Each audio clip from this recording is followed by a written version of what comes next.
Hello and welcome back to another edition of Roll the Bones. My name is Rob and I'm joined as ever by my miraculous, hesitant and of course cursed players, Mike, Matt and Dom. And I ask them that immortal question which is forged deep in the fires of the Nine Hells. What happened previously on Knights of the Apocalypse, Stranger Times? Dread Wraith. We jumped straight into combat. I think it was quite quickly controlled with a magic circle.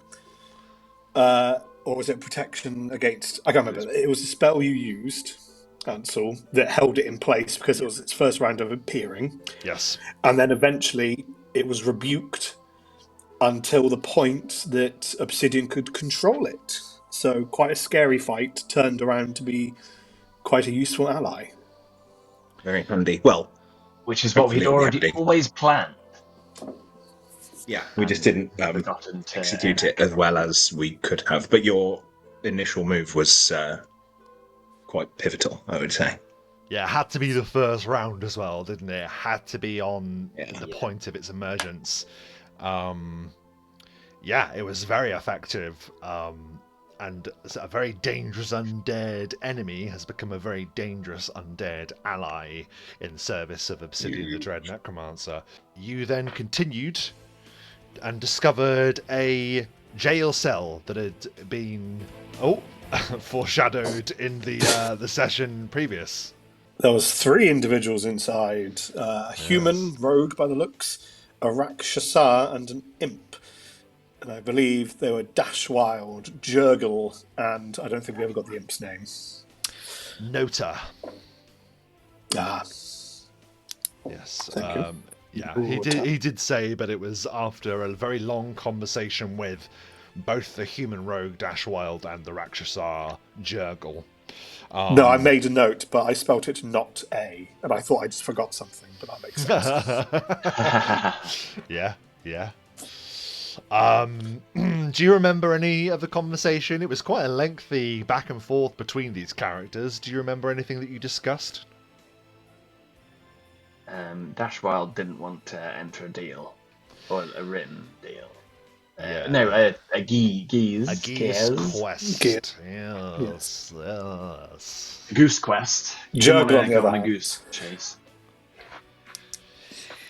Yeah, Juggler Yeah, I mean, it was like, absolutely, I don't care. Yeah, of course I'll do it. I want to It get wasn't out. really a quest, is the thing. We tried to make it clear that it wasn't really a quest. It was just A promise. It was a prerequisite for their release. It was just for Act of something they non-aggression. weren't to do. Yeah, it was for something they weren't to do to protect ourselves. It wasn't requesting anything of them. In fact, we said if you want to, you can just go. You don't actually have to help us. Yep. It's just we don't want you to screw us. Anything But that would lead to your ironically, detriment. we ended up yes. teamed up with... Yeah, absolutely. We worded it, I think, rather well. Yes. But In fact, Jurgle we ended did up teamed go to up flee. with the obvious bad guy because he was willing to save his own skin and basically acquiesce to our request. That's right. And ended up leaving the guy who was possibly a good guy. We don't know. I think he's probably a good guy. Maybe. I don't trust anyone in this game. Yeah, well, perhaps you'll find out, perhaps you won't. There was one thing you didn't quite discover about that situation, and that's okay. These things happen sometimes. You decided to move on with Jurgle. Well, He did alert Sylaster to the curse, though. yes, Just as a Sylaster course, yeah, is yeah, wearing cursed braces. Although Yes. Sylaster did mention to him that once things were dealt with, he'd consider going back to release it. Oh yeah, okay, fair enough. Yeah. Yeah. Yeah, well, he recognised them specifically because he has also encountered them before. He knew exactly what they are, which is why he was like, one thing I am really good at doing is appraising things. Naturally, being a gentleman thief is very good at appraising things, and instantly knew what they were, knew that he had encountered them, and in fact had them taken from him. Yeah, he knew exactly what they were. Then Then Jurgle immediately trying to leave. Yeah, and got stuck in the corridor. Got awkwardly stuck in the trap corridor. And then fell back as Sylaster, you investigated first the next room that you encountered. What was in that room? the blood room. That's right, the font of blood. Behold, a room filled with blood. But of course, there was a tempting chest inside, Blah, wasn't blah, there? blah. There was, Always. but couldn't reach the tempting chest because the blood was also a blood ooze.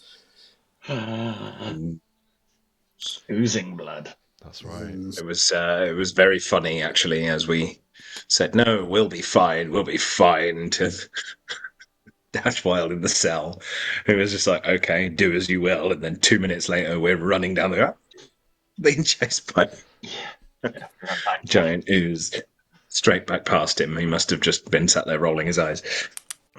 Yes, we won the day with a bit of surprising effectivity. I thought. I thought we were pretty good against the ooze. Ooze is often a nightmare for characters and games we've played in the past. As I seem to recall, we've struggled with oozes. Certainly But this in the time past, people have lost trousers, coats, special bits of armour. Famously that they, lost his trousers. picked Yes. out carefully. Yes. we. It's okay, I took some con damage to settle that. And then we did we open the chest? No. No, we didn't open the chest. Okay, so that's pretty much, I think, where we were. That's exactly where we were, and that is where we Defeated return. Ooze. We return to the strangers within the depths of the Fort of Fornia. I am going to take some lesser restoration bits because I'm not feeling too well. That's right. After Oh, dear. sustaining I'm going to some take another one. constitution damage, you then take another one. There we go. Don't forget you can I, use your... I sort of lift my coat a little bit and step very carefully, just squelch, squelch, squelch. Ugh. It's disgusting. I was going to say, don't forget you can use your atomizer, Sylaster. That's what I was using. That's so fine, just checking. I atomize those charges. Yes. So you feel a bit better restoring the constitution damage that you had inflicted upon you, but Obsidian is absolutely right. Squelch, squelch, squelch is the word. What remains is just a viscous pile of gelatinous, jelly-like blood that clings to the walls and sizzles from an internal, inexplicable heat that radiated from the creature that now is dissipated. The font of blood remains there. The surface of the blood still rocking and quivering from the eruption of this creature. But all is silent. What do you do? I take a cure mod potion because ow. Okay, you take that as well. Very I good. desperately try and find the rest of my coterie because they're different rooms. For some reason, I left them behind. Oh, yeah, you got them? I found them. As well. Oh, there we go. Yeah, that's very good. Obsidian will cast Detect Undead. Yeah. Oh, there we go. Jesus, on my spell list. We'll cast Detect Undead. It basically functions as Detect Magic. Yes. But will help me to detect any undead in the area. So he will step in to the doorway, I think, but he doesn't want to go in any further because more stuff might jump out. And then it's a cone, and it's a... Yeah, so he can cover the 60-foot cone, he can cover the whole room. So he's just going to concentrate and scan the area and detect undead, because this thing was... I mean, it was an undead ooze, wasn't it? It was... That's right. To see if there's anything else in there. The phrase red herring couldn't be more apt, as everything around you appears red obsidian. There, however, does not appear to be any further undead presence in here. It seems the bodies floating in here were just victims of the infernal presence here that is Yummy. drawn a lot of blood in its time, seemingly. But no further undead threats remain here. There's buckets, right? Blood. There are, yes. Blood. Like someone's been Squirrels. bucketing it out of here. Like, what is this room for? Yeah, are they bucketing it in or out? Well, you'll remember, because this was only mere moments ago, but of course weeks in our real lives, that this trail leads back to the contract hall. And you remember that Fistifer, the contract devil, would and his quill imps were all writing in blood, so that's where the trail leads to. It's a anyway. room full of ink. Best way to do Okay. it. Blood, I guess. Much more effective, absolutely. Wow. So how are we going to get to that? Well, I want it. Oh, bloody. Ansel, you have a long reach. Relatively long, which is presumably not Do you want to within do 10 a feet. detect magic on the surface of the liquid as well, just in case there's any like Yeah. spells cast on the water, or maybe have we got detect? There is such a thing as detect poison, isn't there? I wonder if I have it.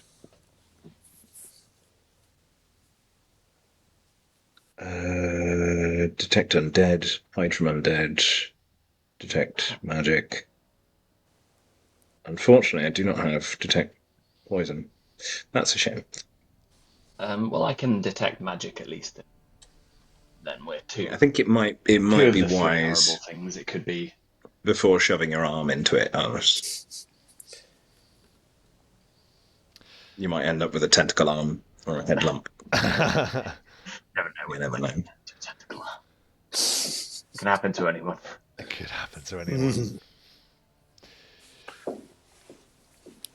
Is there any traces? Oh, I'm so sorry. So no, there doesn't Magic? appear to be any magical energies coming from the blood or upon anything else in the room. However, there is magical signatures coming from the chest, certainly. How deep did you say the blood was? It's your move. I'm not sure if I did say. That's 10 feet deep. Because it occurs to me that I can fly. So I don't have to go in, and I've got a 10-foot reach as well, so I don't have to go in the blood except my arms. So you can float right above it and then just reach in. Yeah, like face almost touching it. Yummy. But it smells really good. It's Metallic. It's probably the most blood you've ever seen. And that's saying a lot coming from Ansel, I imagine. But Well, especially because we have spent time around the Moritor's house, and I'm pretty sure there was a bloody room there as well. there was a bloody room there. You have fought a faction known as the Blood Judges, so yeah, it's pretty high, pretty high. Oh, there might have been a river of blood actually. That there was a lake of blood under Castle on the Moritor, wasn't there? So maybe not but definitely lots. Anyway, you're able to reach the chest, and if you were to grab it, no ill effects comes from you seizing the chest. You're able to draw it onto the stone there.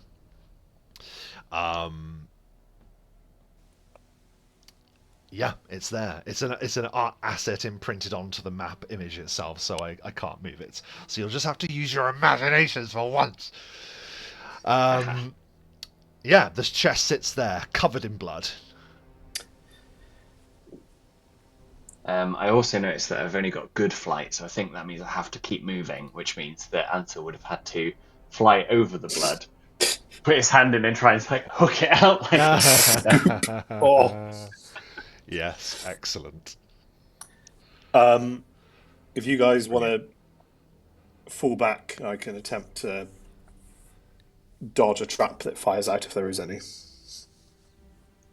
Yeah, I'll always take it. With pleasure. I'll just stand just around this corner. I will open the chest. You open the chest. No It's trap springs from the chest. Whoever left this here probably believed that the giant blood ooze was trap enough. There is no element of protection on here whatsoever.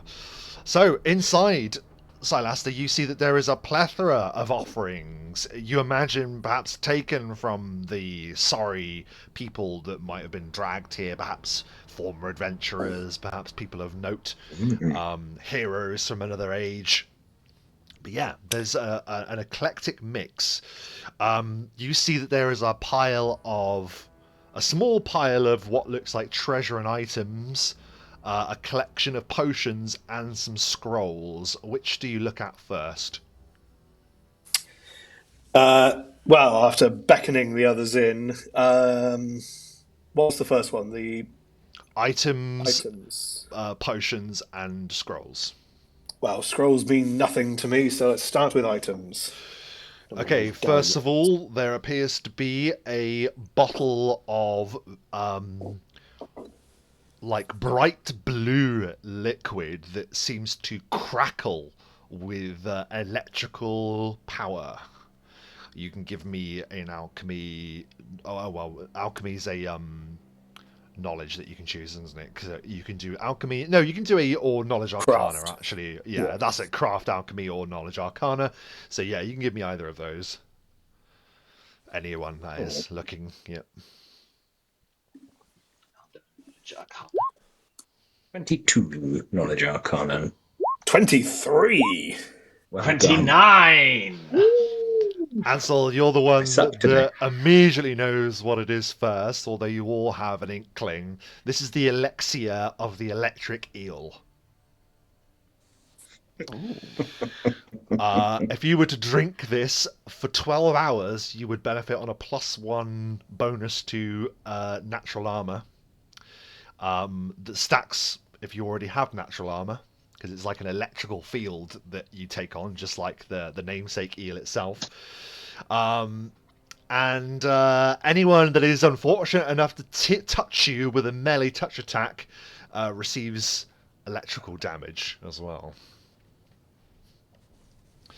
I will just have to see how much electrical damage, because for some reason I didn't write that down. But that's that one. With the same check, I won't make you roll again and again. For the same check, you also see that what appears to be a magical leather bag, but when you open it, like this disgusting smell comes from it, and for a second you think it's just a bag of intestines that you've opened. You're wrong and right. You've discovered a troll gut rope. What? A troll gut rope. You have heard diabolical legends of such a rope, because trolls tend to regenerate, their guts regenerate too, so this is an infinitely growing rope, effectively. You already have 350 feet of it, but it will continue to grow. So if you leave it for 12 consecutive hours, it returns to 350 feet in length.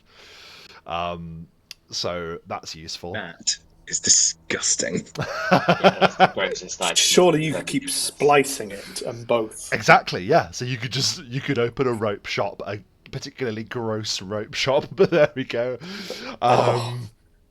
Yeah, it will just keep growing back. So that's useful, I suppose. Maybe a delicacy, eternal food for somebody then. Yeah, perhaps so. There is also a gleaming golden red necklace that shines at the bottom of this chest.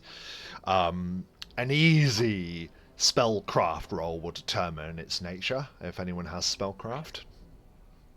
I think so, yeah. Both do. How easy are we talking? 14 easy? 19 easy? Yeah, both of you know that this is a very familiar spell, because it is a very effective spell and well known to you, because it's been thrown at you multiple times. This is a necklace of fireballs, type 6. Oh. Upon it are a number of My word. beads. 4 of those beads, when thrown, do 4d6 fireball explosion.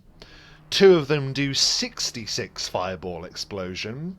2 of them do 8d6 fireball explosion. 1 of them does 10d6 fireball explosion. It can be thrown, each bead, at a range of 70 feet, and when it hits whatever you're throwing it at, it detonates as per the fireball spell. Reflex DC 14.5. I will put that in the chat. Crikey. That's okay. Wow. So basically a necklace full of fireballs. That's what everyone wants for Christmas. If that's around your neck, don't let them blow up. Yeah, what if they're cracked together? Uh-oh. Fist bump. The final thing will just be Knowledge Arcana, but we'll just stick with the rolls that you guys had. The final item that lies there at the bottom is a gleaming ruby red sphere. You recognise this to be a item of immense power. This is an ion stone. The deep red colour denotes it to be a dexterity-based iron stone, a +2 dex iron stone. The iron stones. Ooh. And what sort of bonus do they give? +2 dex. That's what type of bonus is it? Yeah. It just says +2 dex. I always thought the iron stones were separate from your initial. They're unwritten. They are like an extension to it, but you can look it up if you like to see if that is the case. Probably right. But yeah, those are the items. Potions. There are a number of different potions. Enhancement. Oh, it is enhancement, is it? So it won't stack? Oh, that's a shame. Oh, that is a shame. Well, who hasn't got a dex enhancement that wants one? It's something you can think about, I suppose. I don't think I've got. I am wearing gloves of dex. Please, can each of you roll a D100? We'll do it in Mike, you roll first. You Sylaster, open the chest, so you roll first. 10. A potion to cure light wounds. Ansel. Oh. Pow. 86. Better.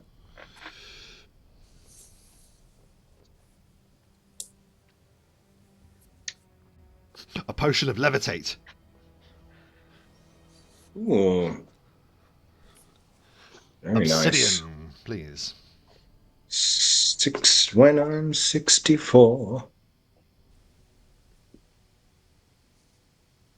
Cure moderate wounds potion. Oh, well, there you go, boys.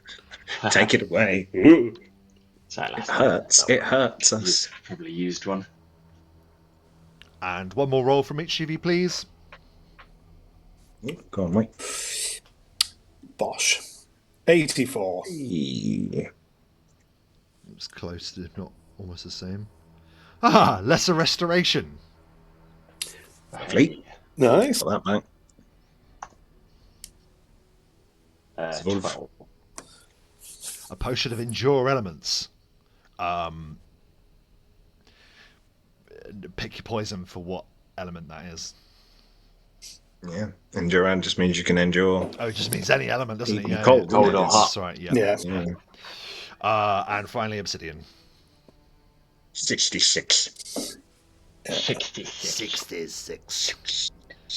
Another cure moderate wounds potion.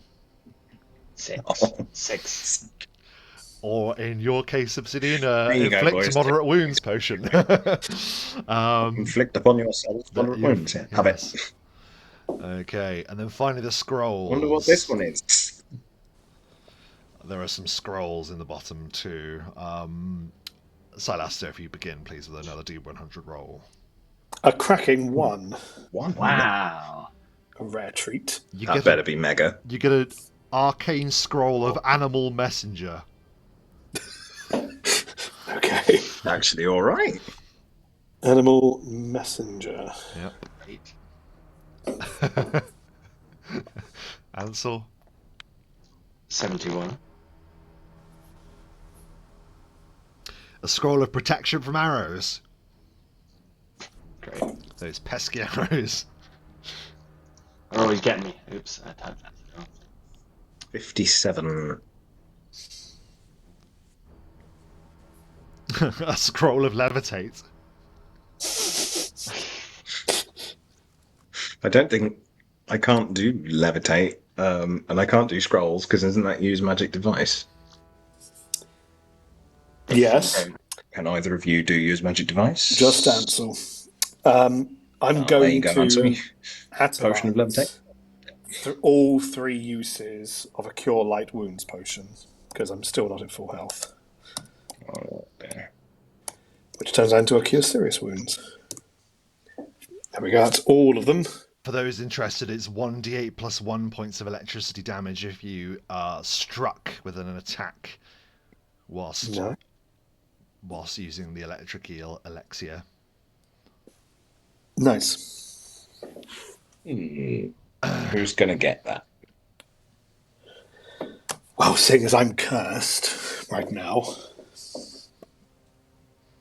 Uh-huh. Okay. Yeah, go on.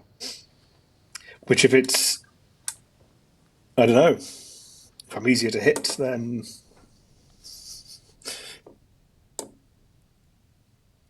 who knows? That is your bounty. That is your lot from the chest. Lovely. How long does the potion of electric eel last, by the way? For The 12 elixir. hours. 12 hours. Thank you. Jesus. That's cool. It is, isn't it? That's what I thought. I was like, ooh. You just get to glow electric for 12 hours. Yeah. Nice. The natural... Did we decide that I'm the only one who can use the iron stone? I believe so. Oh.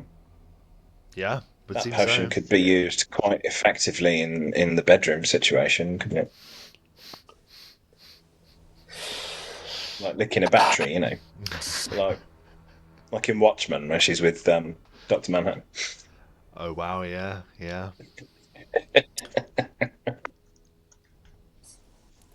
So I'm going to put the troll gut rope into the bag of holding. Oh, yeah, I'd forgotten about the bag of troll guts. It squelches inside.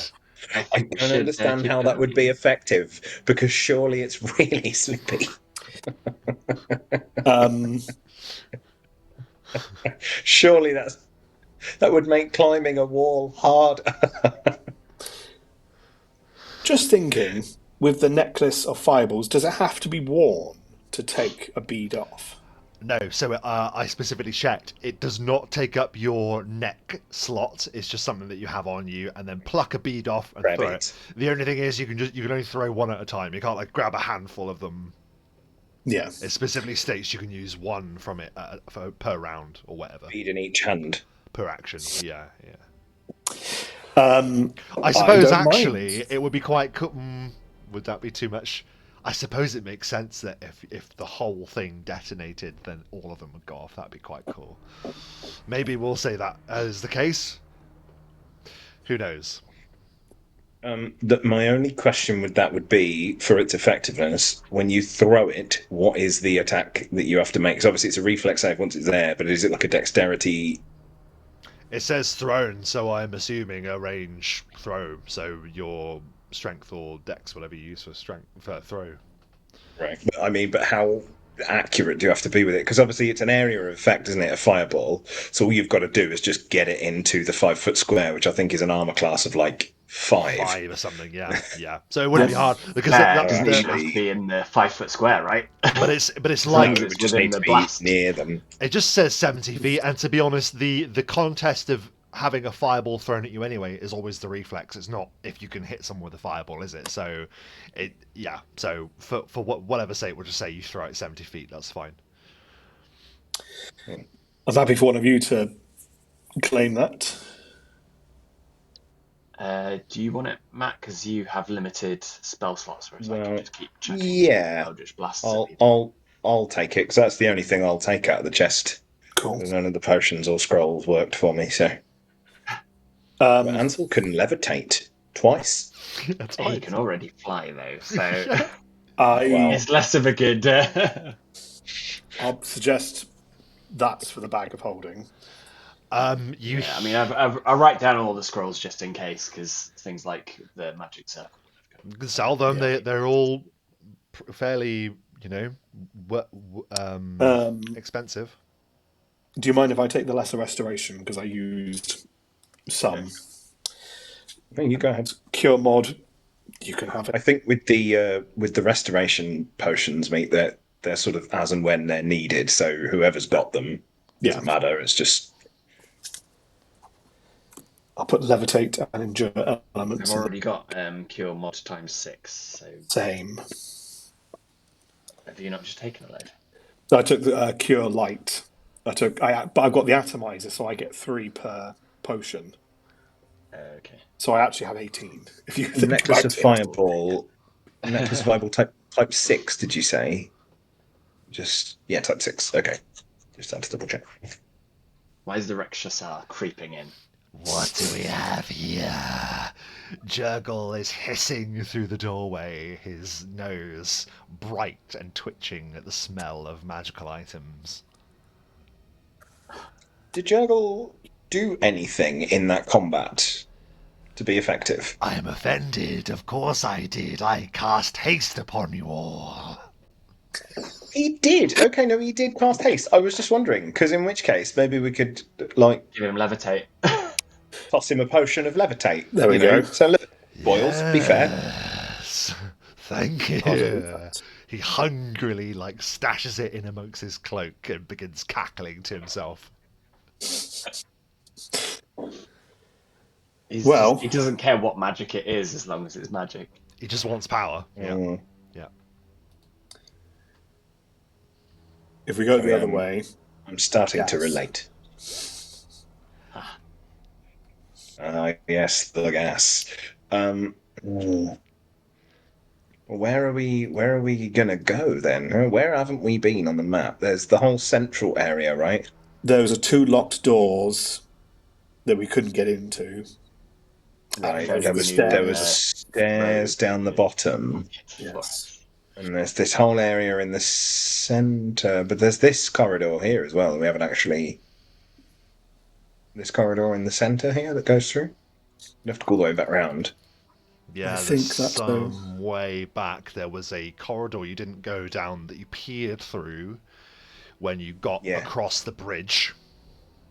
You Bridge with all the down it, enemies that we fought. Exactly, yeah. You looked down there but didn't quite make it down there because you then went down In which case, further down to where Artie's chamber was with the natural outdoor environment inside.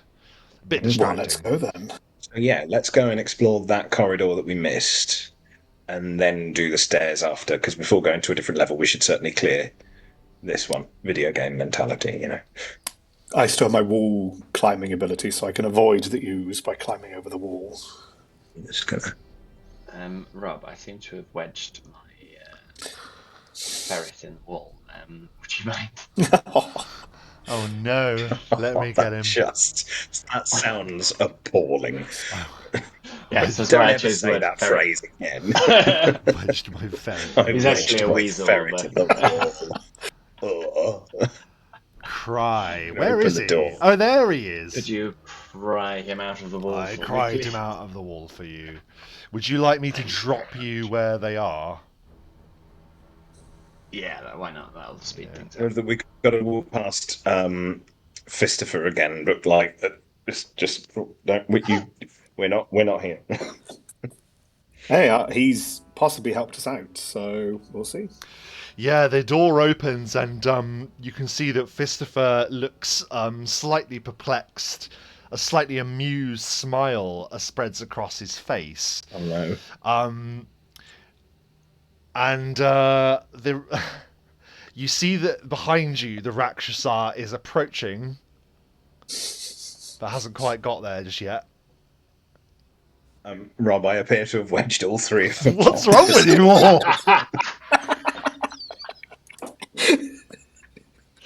What's What's wrong with Hold them you? out on the wall, please. Where are you? All three of them. Oh, I'm Oh, right. in you're the there as area I'm not well. supposed to see, so I'm trying not to look in that area at the moment. It's because the wraith was too big, and I was trying to move us all together. Oh, well, I'm glad it was So only it that glitched bit. him through Oh the man, wall. you saw through the wall. Yeah. Jeez. No, well, I didn't see anything because I'm zoomed in. I don't want to zoom out, so I'm just going to move as we move. So I don't want to see any more of the map. It didn't reveal anything. Um, It was the space between spaces, so you're fine. You should be free now. The space I between spaces. am, but the wraith is Oh. currently still trapped. Right, there you go. Thank you. That's what happens when you try and cut corners and move everyone as a group. Are we just pretending Jurgle's making his own way? Well, Jurgle is following you, Pending. but Okay. he is about to walk through the room that Fistiva's in. So, if you're fine with Oh, that, is that a problem because he was locked up? Oh, I'll because go he's a back to prisoner of his. Oh, crap. Yeah. Wait. he's almost I at the will door. teleport us into the room, into the corridor, using my ability to teleport freely. So you're teleporting to where exactly? Where you didn't explore that room. Into this. Oh, hold on, can I? Is that ping So, still? like here, Okay. Where I this am. corridor here, Okay. Yeah, where Mike because is. that's where we're going to go. Are you I can't you're teleport teleporting that him far. to there? I, however, can- will walk through with my dread wraith. Dimension door 50 feet, so I could. Just like, so spoils. I was going to say, if you prefer the dimension door, Ansel, that's fine, because I think you can only teleport once a day, is that right? Yeah, I can only teleport once a day. I meant I would. Dimension door, sure. Okay, so eventually you Using my all natural abilities. pass through. Fistifa just watches those of you who do walk through with a sort of bemused expression. But you can tell that he is content to allow you to continue with your own devices, for he, in not so uncertain terms, claimed that the loss of the idolater and Mosruin wouldn't be such a bad thing in his mind. Yes. You all pass to the point where you are in that crossroads. It's always the way with the devils and crossroads, you think to yourselves as you reach there once more. The yawning stairs that lead downwards, drum, distant drums in the darkness. The passage south was the one that you were warned most grievously about. And the one to the north, Yeah. you do not know.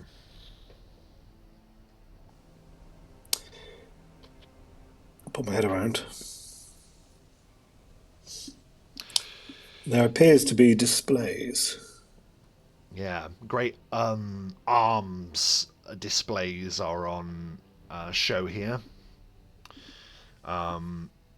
Massive, what look like ransers and giant halberds and glaives fixed to the walls. They look resplendent. They are huge. Yeah, huge category.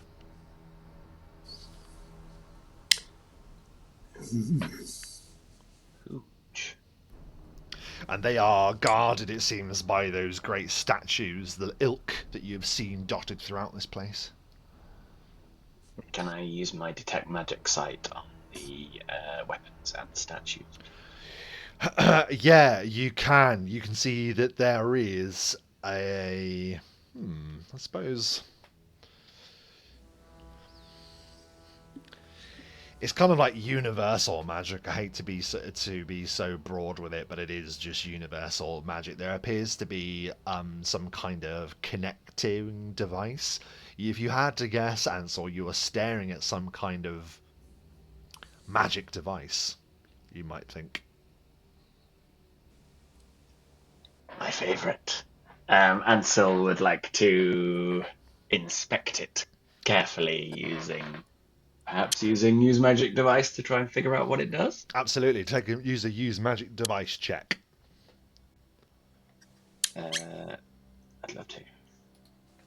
Oh, shouldn't copy things. 29 on Ooh. Words come echoing back to you, Ansel. Words written in infernal script that was deciphered for you by Obsidian, I believe. At the very beginning of your journey into this dungeon. And it says those words: "Judgment waits beyond fiery charms. The way will open when you take up arms." I think Ansel will mutter this in a similar fashion to Gandalf does when he's trying to work out which way to go in the. What was that, Ansel? The weapons may be the arms spoken of in Obsidian's little poem that he translated for us earlier. Oh. I've immediately forgotten the poem, I'm afraid. I'll So- post it in the chat. Is it Thank you. these statues surrounding? Does it look like they have? Does it look like you can put weapons in the statues? Like up them.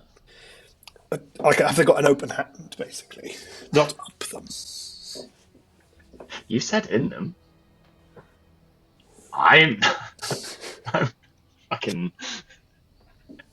Do they have any test kind of one here, you any are. kind of concavity? Any concavity. Yes. Do the statues have like a hand, like an empty grasp or a concavity?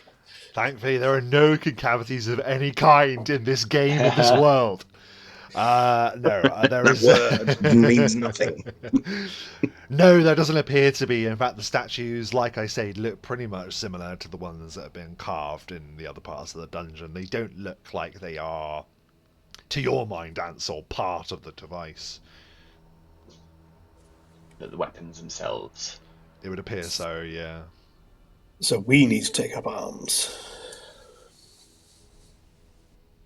I don't want to. So it would see. I'll pick up a rancer in front of me. As you reach I don't and like using weapons. take the weapon, Sylaster, you find that as you go to lift it from its holding, it lifts for a bit, but the holding comes with it, and it gives a clunk, as if you've like turned the handle of a door or like pulled like a lever or something. Yeah, so they're not weapons, they're switches. Right, like... Do we have to do all at once? Yes. If only we had a fourth person. Well, Where's we our do, actual don't we? It's... Didn't you teleport him? Jurgle. I teleported him around the corner and then he Yeah. dawdled. Yeah, eventually at your call he'll appear. What is it? We need you to lift one of these weapons for us. He'll sort of like look at you all with suspicion and be like, "Will it lead to my my escape from this place?" There's only one way to find out, Jurgle.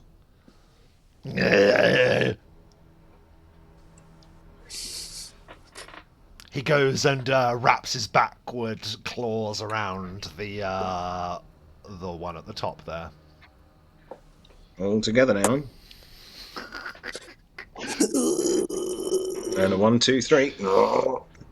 As you all lift, there is almost like a blossom of magical sounds, and each of the weapons seem to gleam with fire, imbued with the flames that have come from a different part of the dungeon. You believe you have been successful in your plight. Sylaster, can you alone make a spot check, please? Okay. It's going to be quite a difficult DC. Okay. 26. That's not bad. Almost as best as I can do.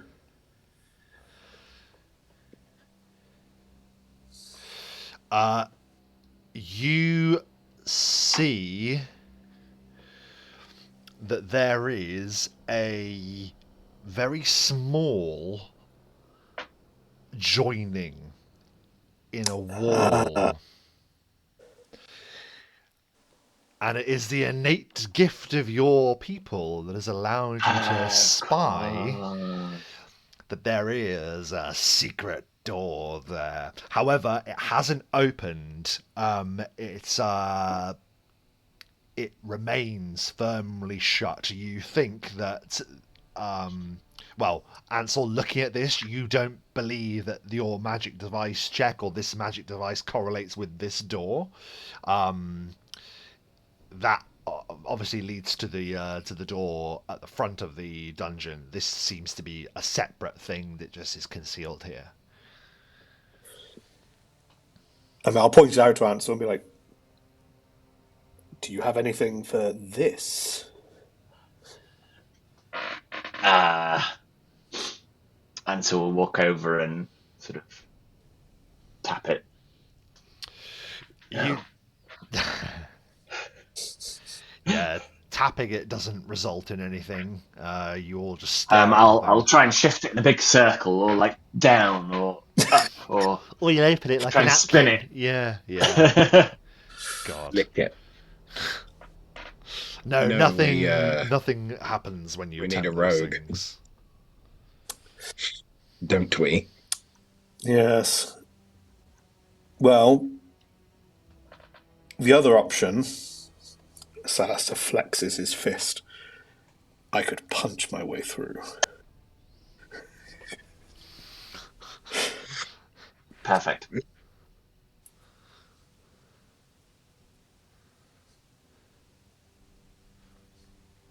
Billy Boot, I've moved away from you. Everyone as far away from Sylaster as You want to possible. punch your way through a door. Yep.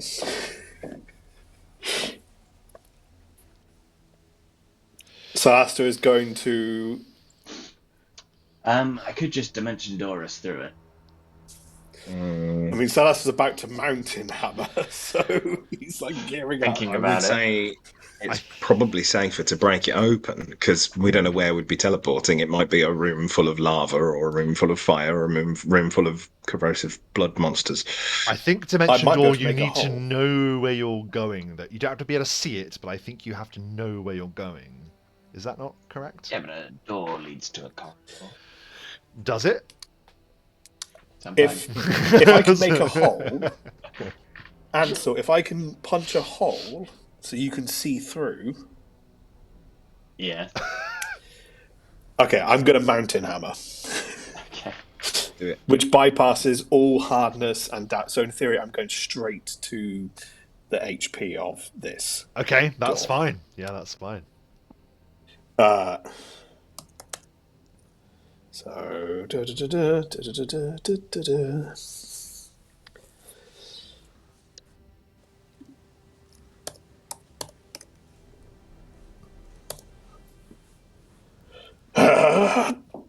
30 points of damage through the door. You smash the door as hard as you can, but it is like punching a very, very thick wall. This is a magical door that's like transformed part of the wall, basically. So you smash it really hard. You definitely do a bit of damage, but you come away feeling a bit worse off than the door. Like a big chunk falls out of it. As you do, can you give me a listen check, everyone, please?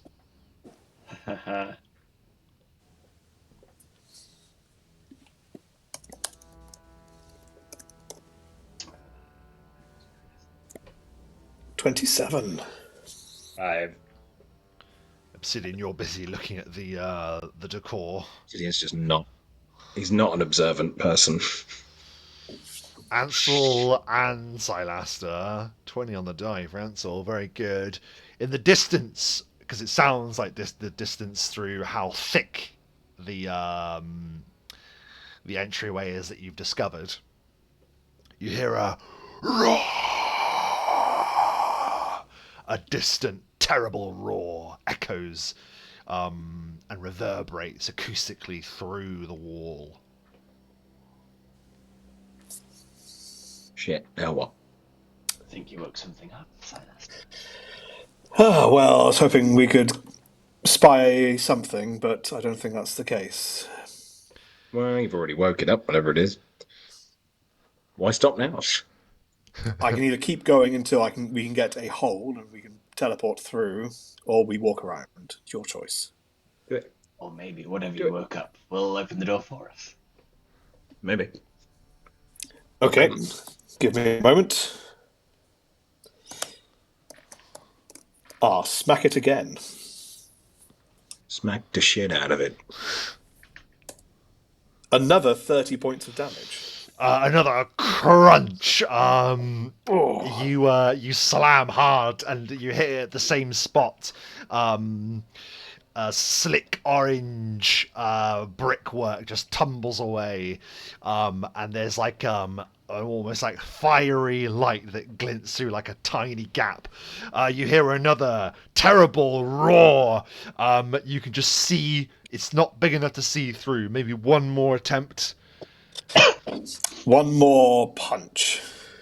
One more mountain hammer. Push it up. Don't tell the dwarves. Another 30 points. It's Nice. perfect. That's perfect. Consistent. Yeah, it is just punch again and again what and are the odds again. of that? You punch harder and harder and harder, Sylaster, until eventually the door, the secret door breaks away, and you can see through like about a hole that you would if you were to punch through something. So about that big, I would say. You punch through. And you can see that the door is compromised. You're pretty certain now that you'll be able to push through the door. And as you do, you see at the far end of the corridor a Mosroin, the Malabranche himself. For Sylaster, you have smashed through the secret escape room in his chamber, and he gives a bellowing roar. Roll initiative! Oh, fuck. Uh-oh. Oh dear. Oh, I critically fail. Perfect. That's just pissed himself. That's what critical fail because he's gone. Oh, fuck. I don't want the chance of you finding it are so 18. simple. No.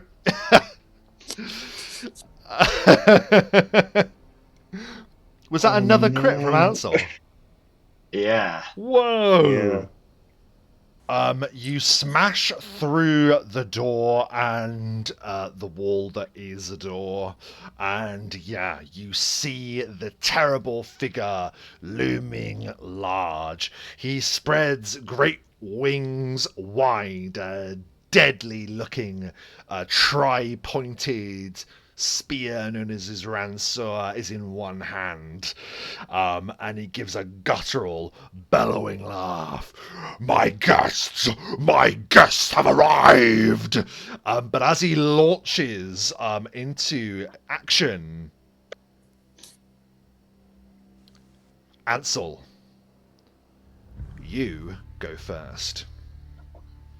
Excellent. So what Ansel is going to do is, seeing that his friends are momentarily frozen in front of what you can hear is a Muzzarin, he is going to run to here, grab both of you, and dimension door back along the corridor to pull you out of the way.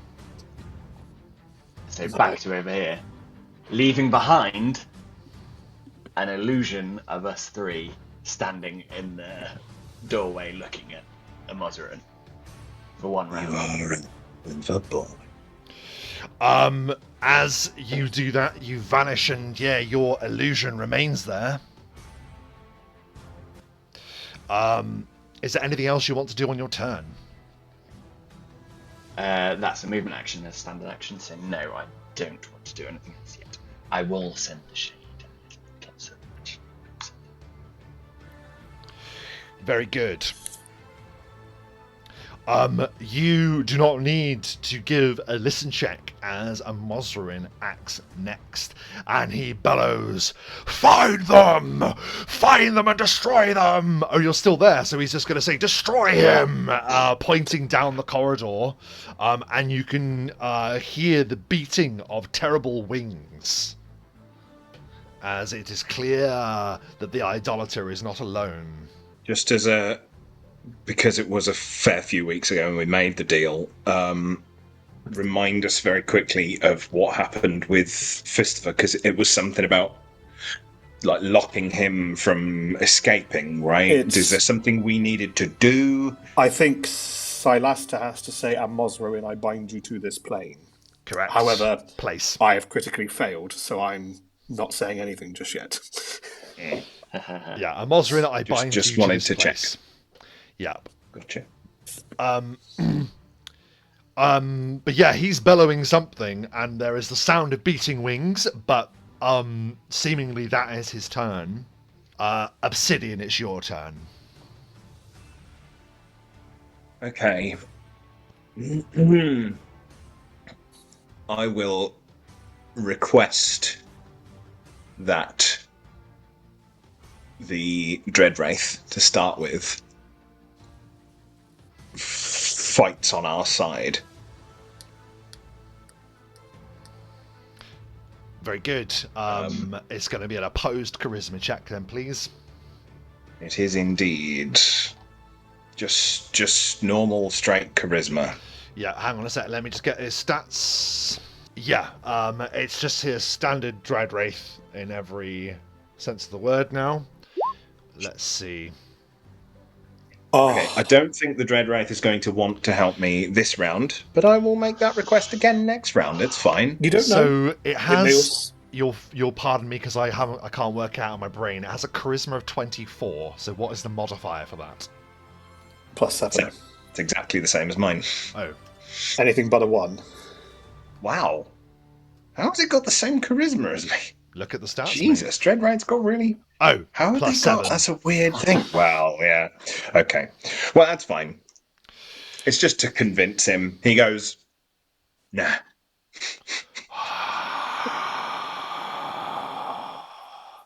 Oh, that's really unfortunate. Okay, never mind. Well, that was his turn as far as that request. However, for the next one, he will, I believe, summon undead 5. Summon undead 5. Or 4. I just summoned Undead 5. Did I summon under Did 5? I just summon undead 5? So summon undead 5. He is going to summon from the level 3 list, so 4 troll skeletons, which are the wise old sages, the ones with the big round hats. Skeletrolls. 4 of those, please. Is it still a full round to summon? It is.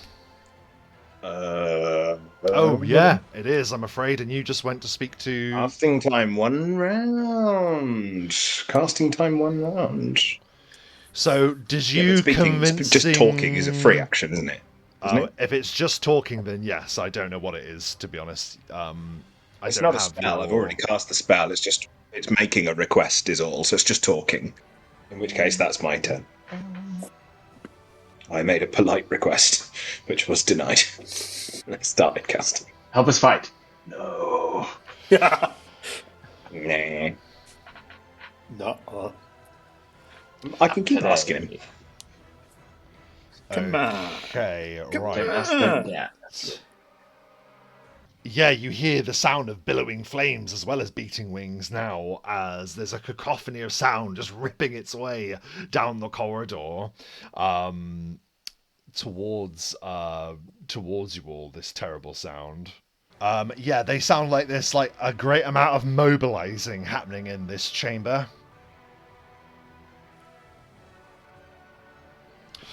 And with that, it is now Jurgle's turn. Oh god. You were later even than Jurgle. Mm-hmm. Oh, if he leaves. Jurgle hears the sounds erupting and immediately begins rushing away.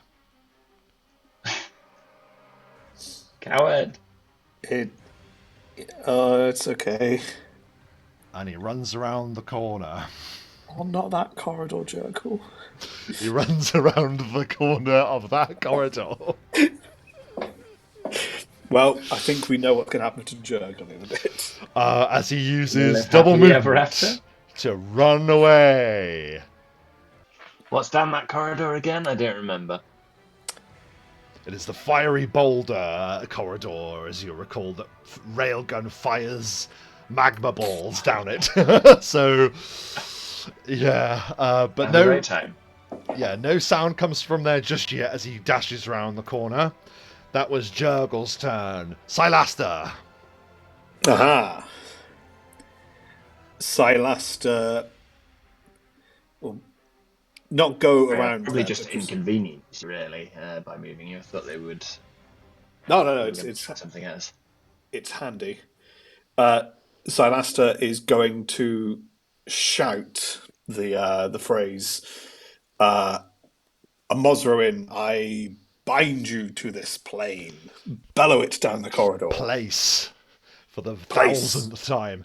But regardless, you say it, and there is a echoing blast of power that issues in the heart of the chamber down the corridor, and you hear a Mosrin go, "Roar!" bellowing with anger down the corridor there. But you can just say that. So what do you do on your turn? I will quaff the elixir of the electric eel. As that's I've moved, so that would be my stand action. I shall enjoy the elixir of the electric eel as electricity starts to just. Yep, it begins zapping around you. Perfect. Okay. Tastes tingly. Great. We are back to the top of the round. Ansel, it is now your turn. Ansel will move back to here to see what's going on, and sees fucking nothing. Yeah, you look round the corner and you do not see the great Malabranche standing there. I don't mean to alarm you, folks, but he's gone. Can I ready an action to Sickening Blast the first thing I see that appears in that room? Yeah, absolutely you can. So you ready in action then. So you're going to hold that action ready. Anything else on your turn? Yeah. You've moved. No, that's all. Ready. Cool. Can't see anyone. Our vision returns to Obsidian, and you have completed a round of spell casting, meaning that you're... Is it me already? I thought the other guy went before me. Yeah, he does. He does. Oh, okay. All right, fair enough. No, I didn't want to. Yep. So where are they appearing? In which case, then... 4 great undead wise sages with mystical-looking attire appear in battle formation, ready. Very good. Make your attacks. So, let's do this guy first, since he has 2 attacks. So, first attack with a claw. Oh, they get 2 claws and a bite on a full round. So, 2 claws, 1 claw, 26. Is a hit. Second claw, 19. Is a miss. And the bite, nat 20. Is of course a hit. Possibly a critical. Okay. Only a 16, so probably not a critical, hit. Yeah, just a hit. Aye. So you have against that guy 1d6 plus 8. However, they get another d6 cold. Should I roll the d6 of cold? No, don't bother. Nope. Okay, good. That saves time. Yep, they are immune. So 14 points of damage from the claw, and another 11 points of damage from the bite. Then this one. Hang on, please. Just give me a sec. So, okay, so... That's this guy here. Yeah. So that is... Okay. The rest of them are only going to get one claw each because they can't do a full round of attack. So on this one next to him, one attack. 21. Is a miss. Okay. This guy on this one next to the big bad. Also 21, that is a miss. And then this guy, the last one, 20, so that is a miss. But we did a bit of damage with the first one. So that is them. They have appeared. That's their round of attack. And I will cast upon myself Fire in the Blood. That's my turn. It is the Abishai's turn. Only your forces can see them at the moment. But they are there. Powerful Abishai fall upon your undead forces. We are now able to see into the chamber, at least we on the recording can see into the chamber, and now see the adversaries that are upon those summons. Obsidian's forces have marched into battle, and now the forces of the idolater Amozarin meet them. The Abishai to the left, the far left below, is going to strike that one. All their armor classes are 16. Okay, so he's going to do a full round of attacks. What type of damage are they doing just before we even go that way? Just so I'm aware. So the initial 2 attacks are going to be bludgeoning, and both of those hit. 7 bludgeoning damage, and then 10 That's fine. fire damage. That's totally fine. Absolutely fine. 6 slashing damage on the one claw that hit. I doubt that does anything. It does not. Slashing damage. It doesn't. Okay. And then the bite. Also a hit for 8 points of piercing damage. They will take 3 points from that. So all of the bludgeoning damage. 10, so 10 points altogether. The one plus 5, so 15 on... Which one was that? That was on... Bottom left. He takes 15 points of damage. Okay. Top left is also a hit, so the 2 tails land for 10 points of bludgeoning damage. Takes all of that.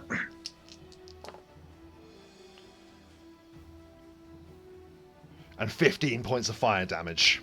Abishai top right. Because I'm not going to bother doing the claws and the bite because they're not going to do any significant damage, so I'm just going to do it for speed. So... Probably wise. Yeah. First one is a miss. Second one is a hit.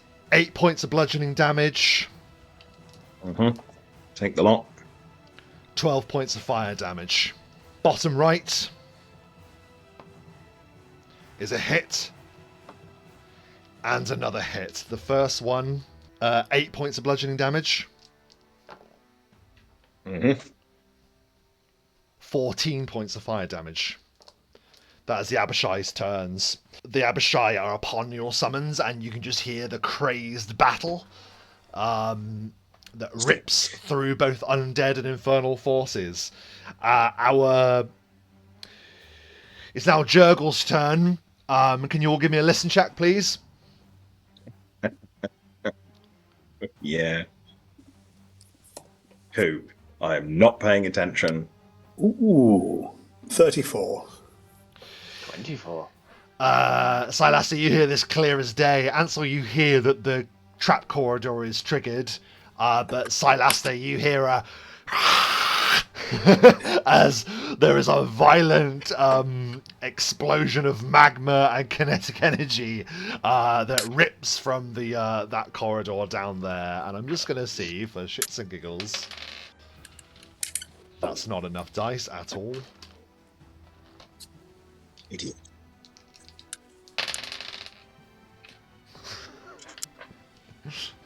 Yeah, some distant, horrible sound occurs in the far reaches of your hearing. Sylaster, it is your turn. Ooh, ow. Right. Sylaster will 5, 10, 15, 20, 25, 30 into the room as he's running in, see and go, oh! He will swift shadow blink to here and attempt a greater insightful strike on this one. Very good. You get a flanking bonus. Yeah.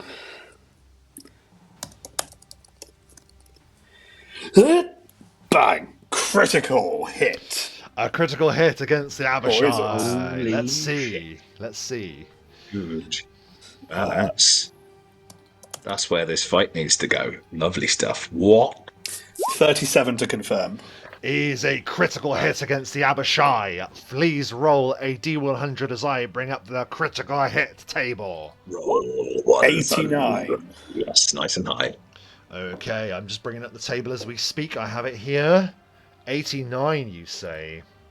89 means abdominal injuries. Please roll 1d4 points of constitution damage. On top of my regular damage, yeah? On top of a standard critical hit, yes. Oh. It's technically I'm rolling con, so that... Oh, so the thing that you're doing already does con damage, yes? No, it's what it's you're on saying? essentially the greater insightful strike is a concentration skill. Yeah. So would I double it? Oh, we've crit, so I don't know. Yeah, fuck it, yeah. Okay.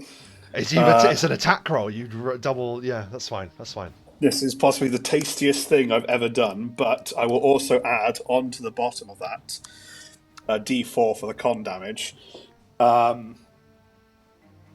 This just feels ridiculous rolling, but 122 points of damage and 1 con. Sylaster, you appear in the room and just devastate the Abishai into oblivion. What is it like? Oh, it's that kind of that palm attack in, and he just literally appears out of nowhere.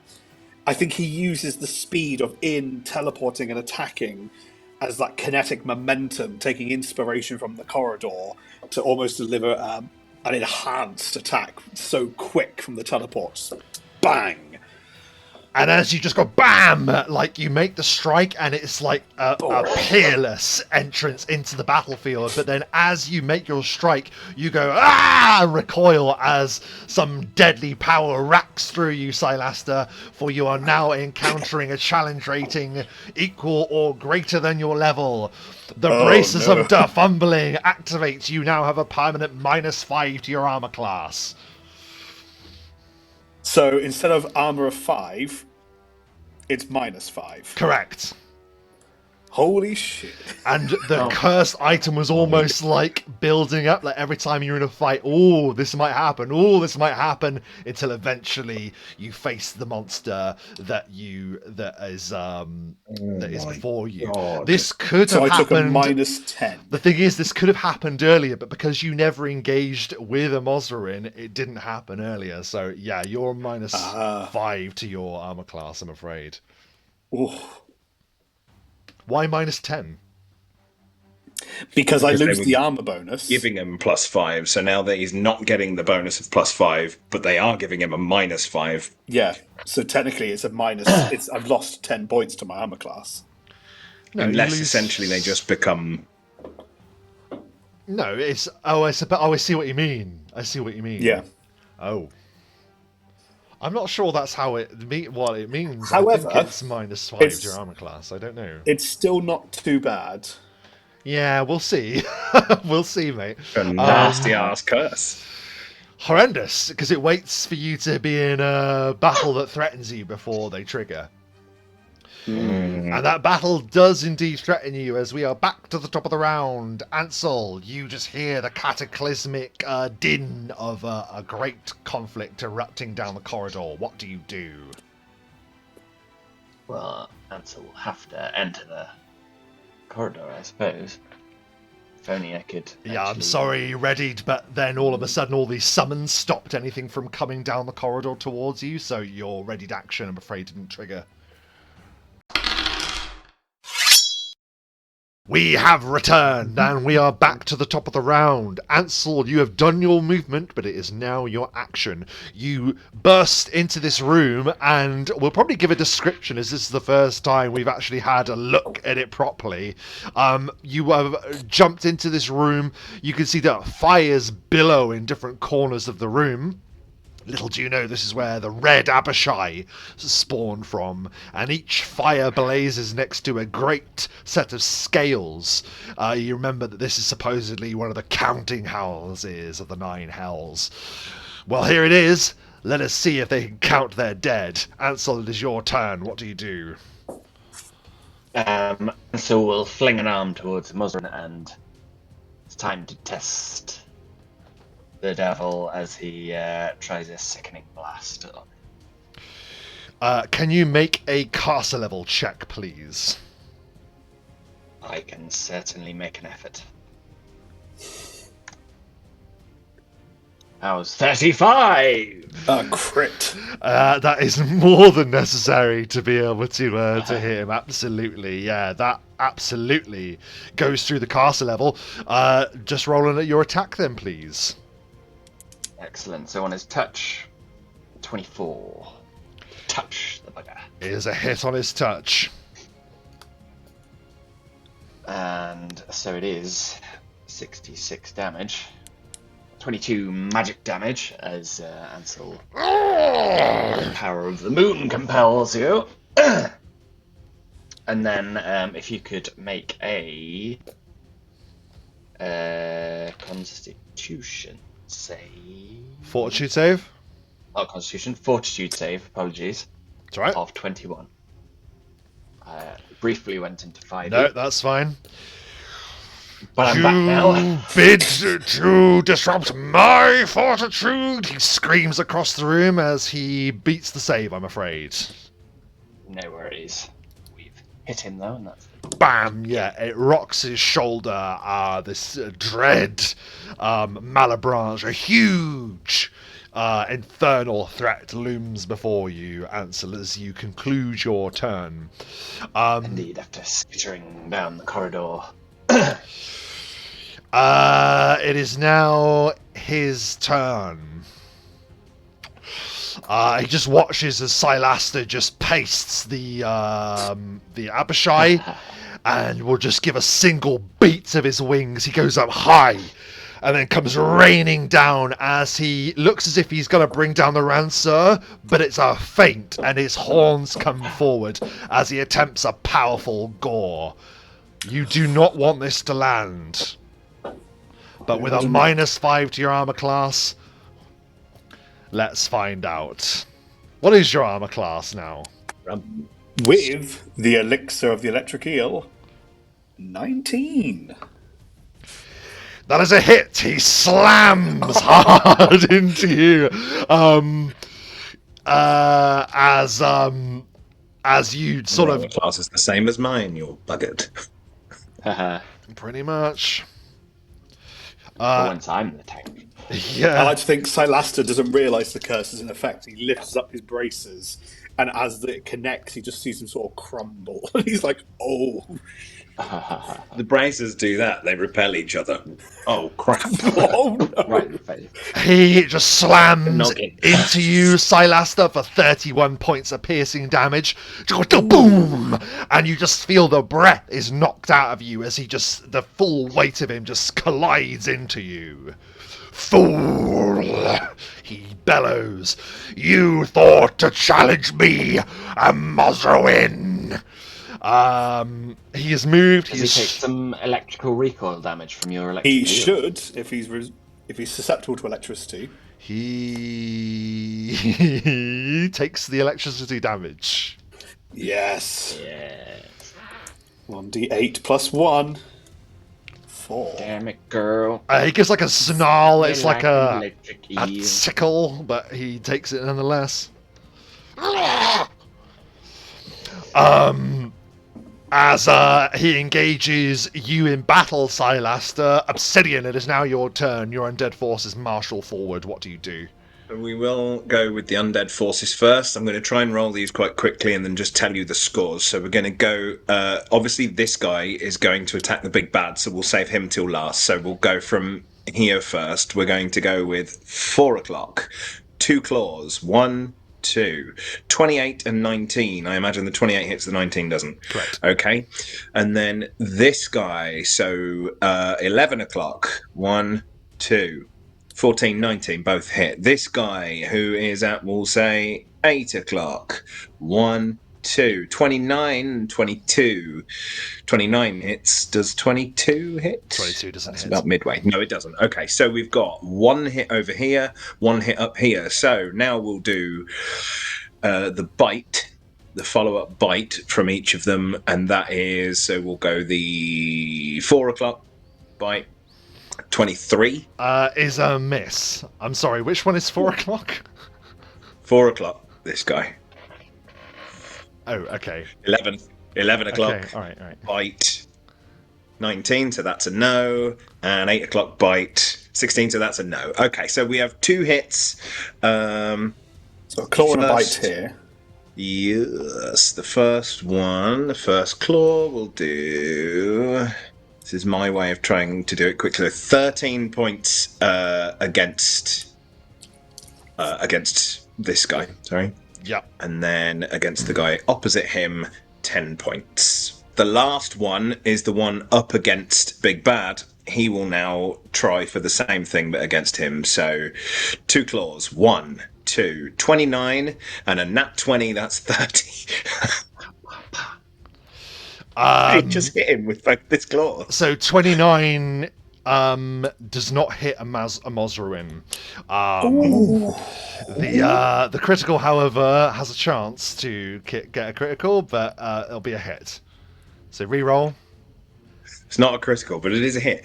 29? Get him! Holy shit! Get out of here. Welcome to the Oh end, my god. strangers. Okay, so Welcome. he's got 1. And then the bite is a 16, so that doesn't hit. But that's fine. So he'll take, from the slash, he'll take 11 points of damage from that guy.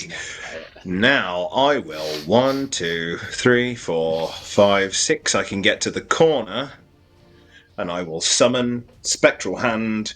And now that spell slot, level 2, has a big red X over it. I am out of level 2 spells. I'm soon to be out of level 5 and 6 spells. But I have a Spectral Hand in play. Your connection to your undead Obsidian tells you that while the attacks were successful against him, there was they were forcing through what appears to be a powerful damage reduction as well. Okay. They still did damage to him though, but not much. Okay, that was a great turn, Obsidian, as your forces meet the forces of hell. The Abishai will return. Do you not want to ask the Dread Wraith to help us again? Thank you, Ansel, who suggested that to me. Because it's free to talk. Yeah, I will do that. Opposed, Oh, go on, he'll say. 16. Ooh. Plus 7, you said, wasn't it, for 24 charisma? Yes. Yeah. Yeah, it is, yeah. Every time's in it. We're both. Oh, wow. I There we oppose go. this Is that- action, the dread wraith whispers as A more okay. powerful spell I can cast on him. Could go control undead now against him just to make him do this fight exactly as I want him to. Well, we'll have to see, won't we? It's not my Okay. turn. I'm thinking about it. Yeah, it's Carry the on. Abishai, so that, well, you're still gonna have to help me here, Matt, because this No, one that's absolutely fine. So they are all 16 armor class. that one is a hit. That does 12 points of. Which way are we? Are we starting in this corner, working our way around? Yeah, sure, we'll call it that then. So Same that's as I 12 did. points of bludgeoning damage, 10 points of fire damage as it brings its flaming tail round. My undead are stronger than that. Well, this one is up against the big bad, so we're skipping him until probably, unless he's going to go Yeah, for him. that's fine. Yeah, he'll go for that one then. That's fine. So that one there. Tail. That is also going to hit. They're very hard to miss. For 11 points of bludgeoning damage and 9, 10, 11 points of fire damage. And then the last one. You've put those both on exactly the same amount of health. That's Oh, really? weird. Okay. At different speeds, but they're, yeah. And that one's also a hit for 6, 7 points of bludgeoning damage. 9 points of fire damage. Close, but not quite the same. That's a shame. That would have worked out nicely. Can you imagine? They are all still pretty much okay. They're locked in, They're so all right. there's this massive fight going on between them. The Abishai are swinging fiery tails at them. Let's see. There is another shriek from the corridor in the distance. Sylaster, it is now your turn. I mean, Sylaster winces slightly at the sound of Jurgle perishing slowly or rapidly in the corridor. Sylaster is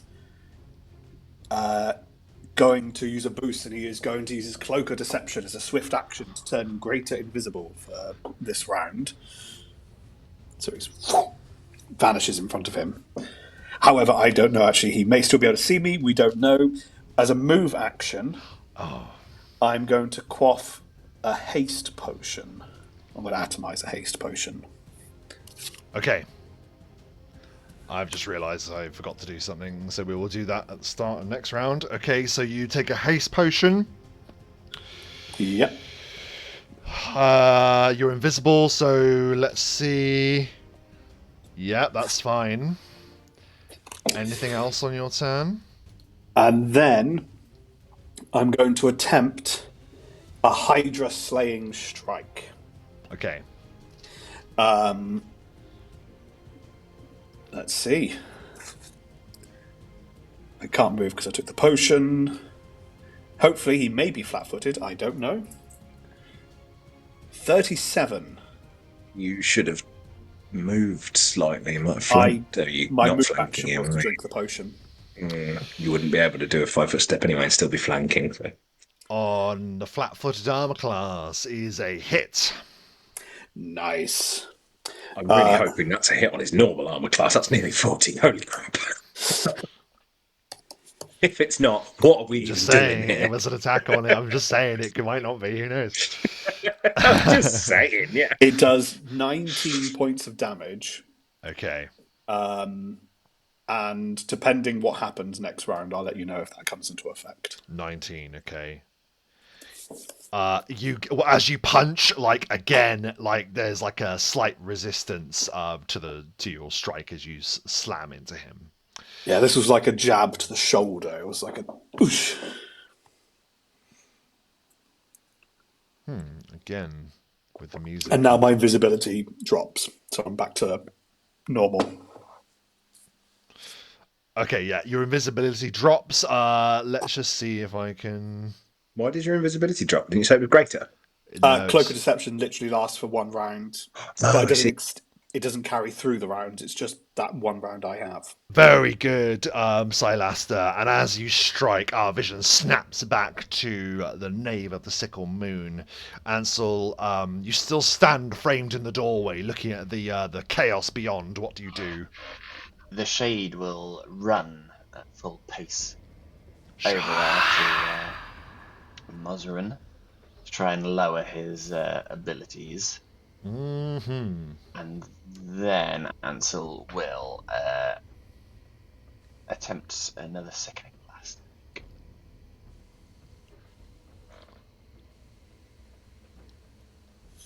So I need to the caster. Caster level check, please. Yep, thank you. Ah, natural one. The sickening blast just zooms towards him and ping! He bats it out of the way with one of his great wings. That's okay. I've put him at -2 AC for you, Sylaster. Very good. Thanking you. And -2 for saves if he has to do any more saves, but yes. That will do me for now. He's going to do what he should have done at the very beginning of the encounter, even. So my apologies for not asking it, but it's better I say it now than not at all. He just throws his arms wide and roars hard at the ceiling high above. You're the only one within 20 feet, aren't you, Sylaster? Yeah. Give me a DC 18 will save. 18. 18. So long as I don't roll a 1. 25. You're fine. Some rippling fear effect that is on his person at all times, but I forgot, sends a wave of panic through the room.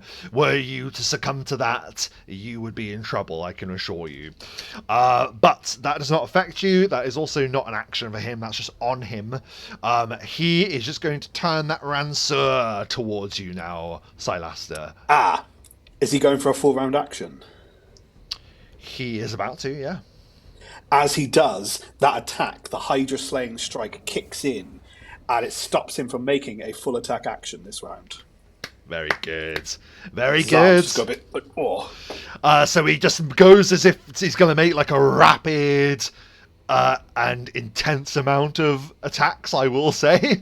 A lot of attacks were coming your way, Sylaster, but like something about your power just disrupts it as he makes a single attack instead for 36 to hit. I mean, my armor class has gone up thanks to haste, but it's 20. I just wanted to say it. So the Rancer just slams into you for... okay, not bad at all, actually. For 22 points of piercing damage. That was a shit roll as well, I just want to warn you. He just manages to get one strike on you where there would have been many. But he can't do the full attack. He can only do the one attack. So he strikes at you and gives a frustrated roar that he wasn't able to land the tempest of hell that he was going to bring upon you. That is a Mosrowin's turn. Obsidian, the Dread Necromancer, it is your turn. It is. Okay, so Obsidian will 1, 2, 3, 4, 5, 6. Oh, hang on. Let's do those guys first. Same thing again. Same again. So 4 o'clock, 1, 2, 19, 21, both miss. 11 o'clock, 1, 2, both miss. And 8 o'clock, 1, 2, both miss. God damn it. And then we'll do in the same order the bite. 1, no, 2, no, 3, no. And then we will go up against Big Boy. However, he will do that. And then that, I guess. You are flanking. He's now flanking with Sylaster. This might help Sylaster, really. His armor class is also at -2 thanks to the shade. But I'll take that into account. You just are rolling with a +2 to attack. He has had to move more than a 5-foot step, though, to get into flanking, so he can only do one of them, which is only 15, so it won't hit, but it doesn't matter. That is their turn. However, so I will move 1, 2, 3, 4, 5, 6, to there. I will target. Let's go with.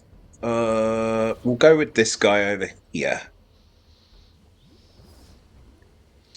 He holds out his hand. The spectral hand flies out, and he just goes for a touch attack. 32 on his touch. Is a hit.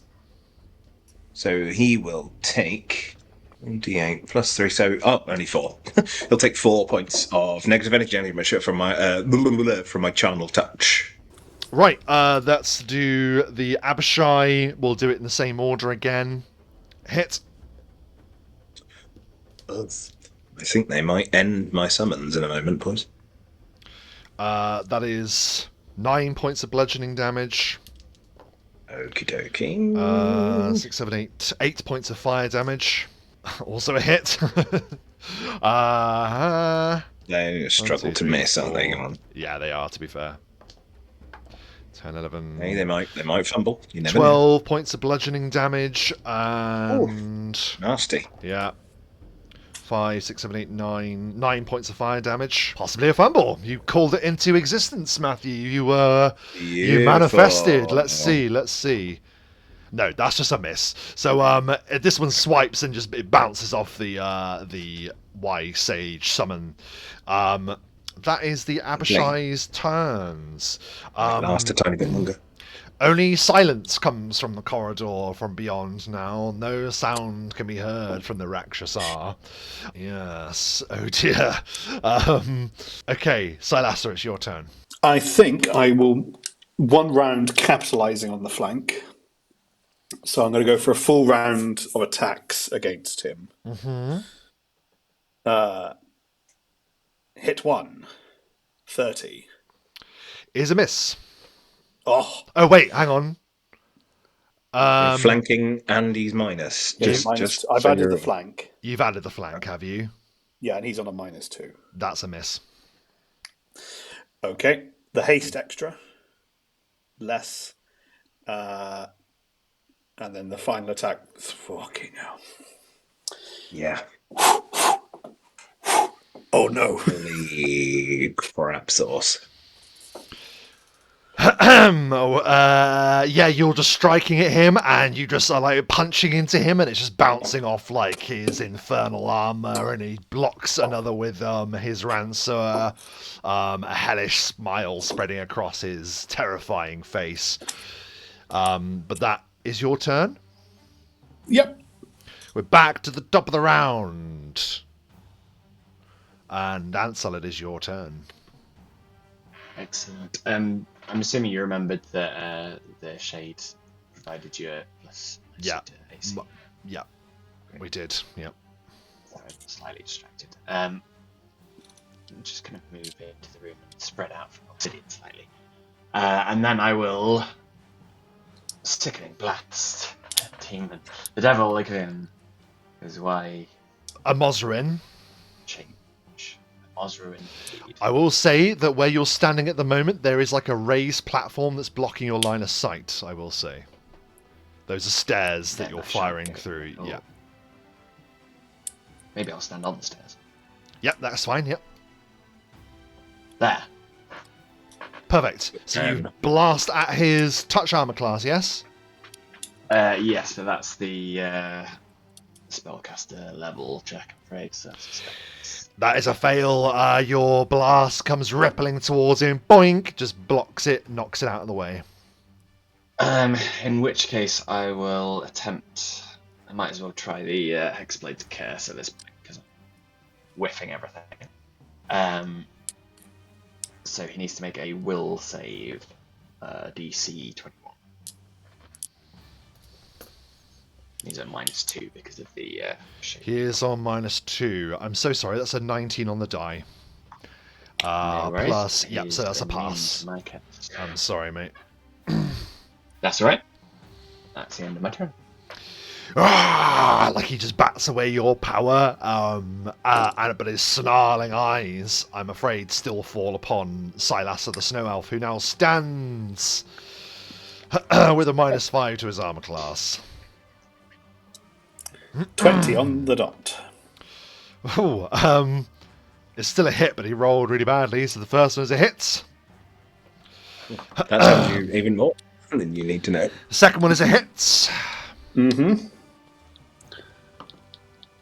Third one is a hit. Fourth one is a hit. I'm just going to get a dice roller. You don't mind, do you? Didn't think so. Sure. Oh boy, mate. Oh boy.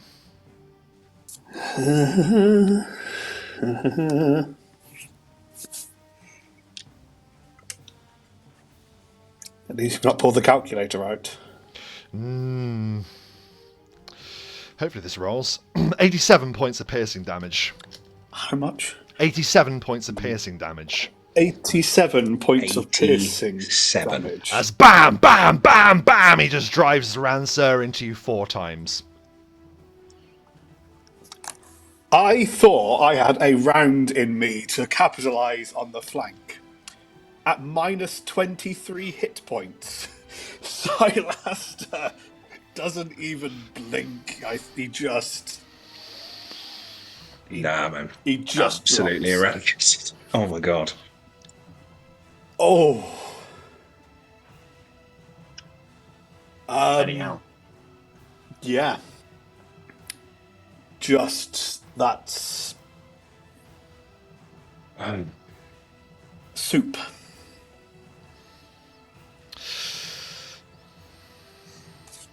I think we need to maybe run away.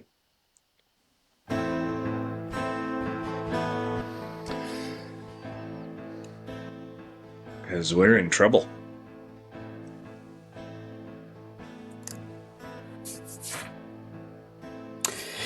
You know the last thing that goes through Sylaster's head at that point? A fist? No, it would have been a spearhead. Or a spear? It was at that point. It wasn't home. It wasn't the obelisk. It wasn't anything else other than what Dash had just said to him, which was, "You're gonna die here." And that's just the last thing that just goes through his head. It's fuck. The view from your pedestal, Ansel, is probably the clearest. You just watch as a Mozarin just catches Sylaster in a corner. The elf goes to dart in one direction, but the great devil before him is freakish fast for its size and just slams the Rancher, cold iron, cruel as the winters of Arvenath, the land where Sylaster is surely bound, as bam, bam, bam, bam. And he falls. And as he falls, that is a Mosruin's turn. Obsidian, it is now your turn. The sound of battle rings in your ears as you watch your comrade of long journeys and hard battles falls to the ground, slain. What do you do? Don't know what to do. We got to get out of it. I wouldn't survive that. I wouldn't survive what he just had for a single round. Probably not, no. We have bitten off so much more than we could chew in this fight. That is insane. Yeah. I mean, he's resigned to doing some damage right now, I guess. And given that his summons are still in the room, he feels a little bit buffered. So he'll move over to here in this particular space in absolute grief. As he moves over, he doesn't break sort of his gaze from seeing what happened to his friend. And he just lets out just an absolute yell. Of rage at what he has just seen, which will be accompanied by his final negative energy burst of the day. Can this guy please do a will DC 24? Which one, sorry? I missed the ping. The one that I'm stood right next to. Bottom left. Will And save, did you say? my summon here will be healed the amount of damage that I do. But it's a will DC 24 for half.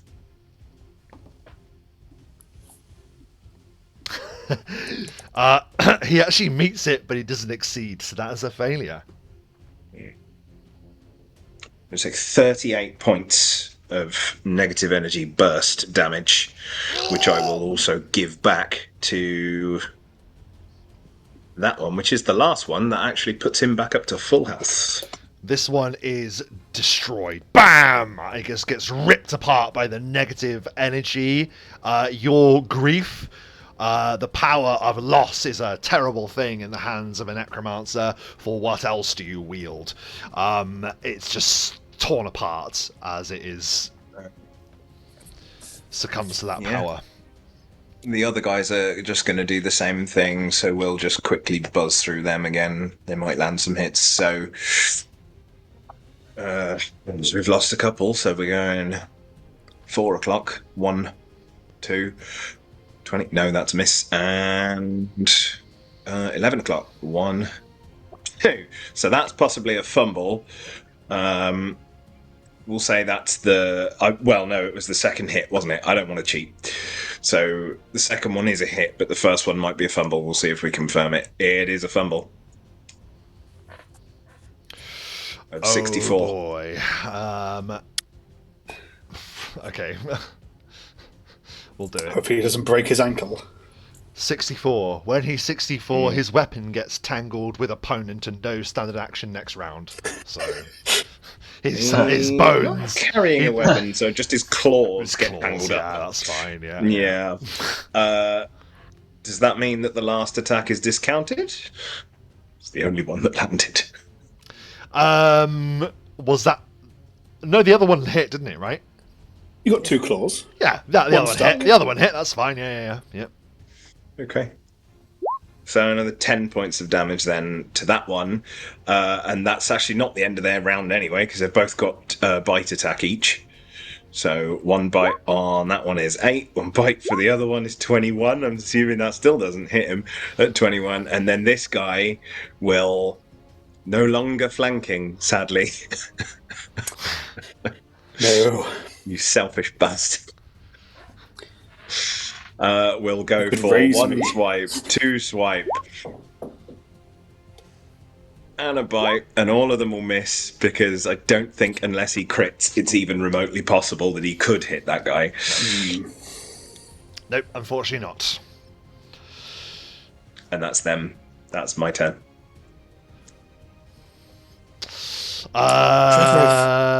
Dreadwraith. Dreadwraith! No! You prick!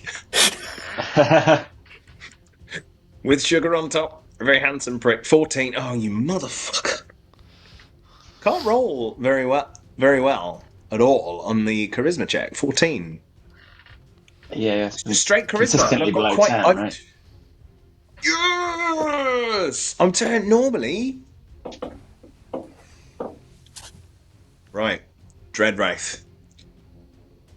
And it's a free action to talk, so he can just... In he comes. I have no idea what his stats are. Or where the hell he is. He's back here, isn't he? Oh, well, my apologies. You're free to use the stats of a Dread Wraith. They're plain for all to see. Let me just send them to you in the chat. There you go. Oh!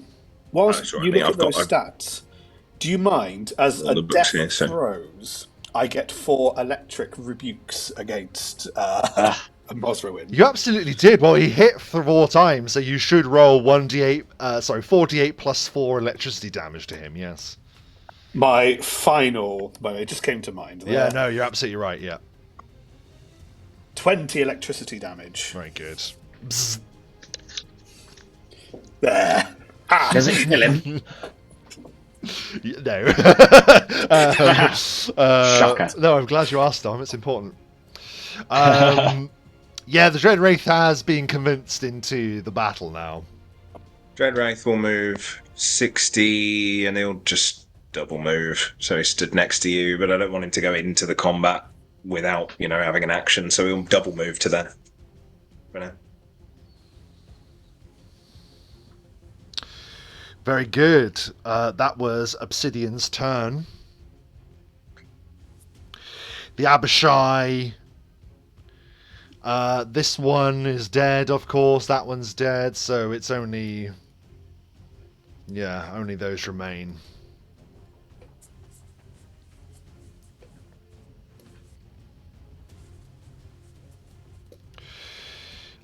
Okay. So this one is going to lunge at this one. So left and right now is easy, I suppose.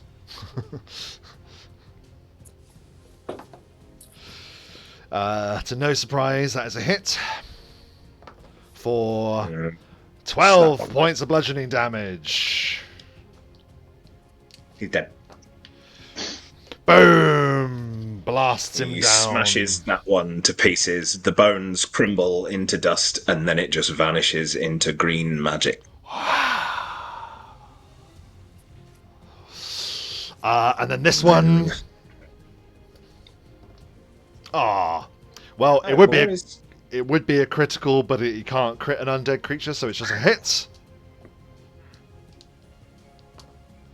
For 10 points of bludgeoning damage. Yeah, that one's dead as well. And the fire finishes him. This one is at full health. And this one's actually not far off. Bam, bam. That's yeah, that's their turn. Okay, that's the Abishai's turn.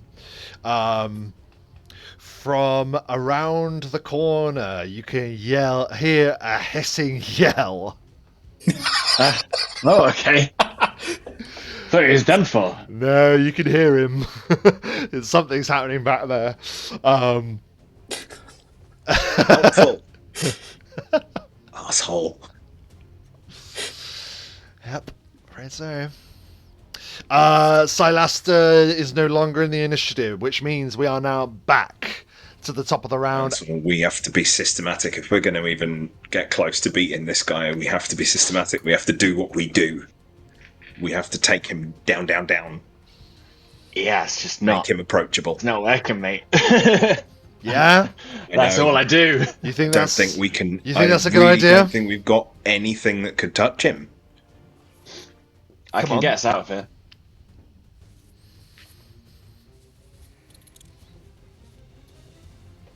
I hate that. I hate running away. It sucks.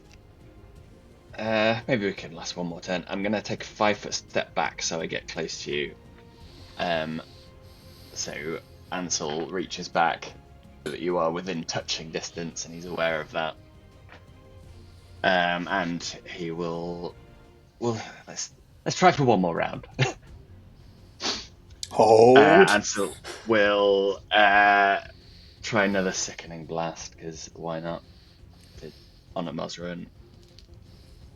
Even though out of the 3 times I've tried this, failed twice. 23 on the caster level. Oh, on the caster level. Sorry, Right. that's not effective. Yeah. Then nothing once again. Boing! Just bounces off him. And that's your turn? Yeah, that's I've got nothing to do. I can do. Oh boy. Everything With a single beat of his wings, whoom, it is a Mosrin's turn, and he comes hurtling at you both. Boom. Hang on, is that far enough? Well, my skeleton will get an attack opportunity if he just leaves the space, and he's going to attack. Go ahead. And he's also occupying the same space as this one. Go ahead. I'm sure it won't do anything, but let's not just discount. Did he just land on this guy standing on his head? I guess, Yeah, yeah, that's it's because of 20, the doesn't it? token's wings. That's widespread, yeah. It doesn't, it just bounces off his armor as he does a... Hang on.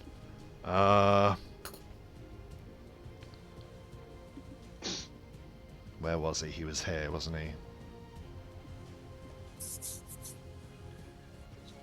Oh, not quite. So it isn't a powerful charge, you'll be glad to hear, Ansel. It's just a normal spiking attack as he moves forth to just run you through, I think, with the Ransir armor class. 20.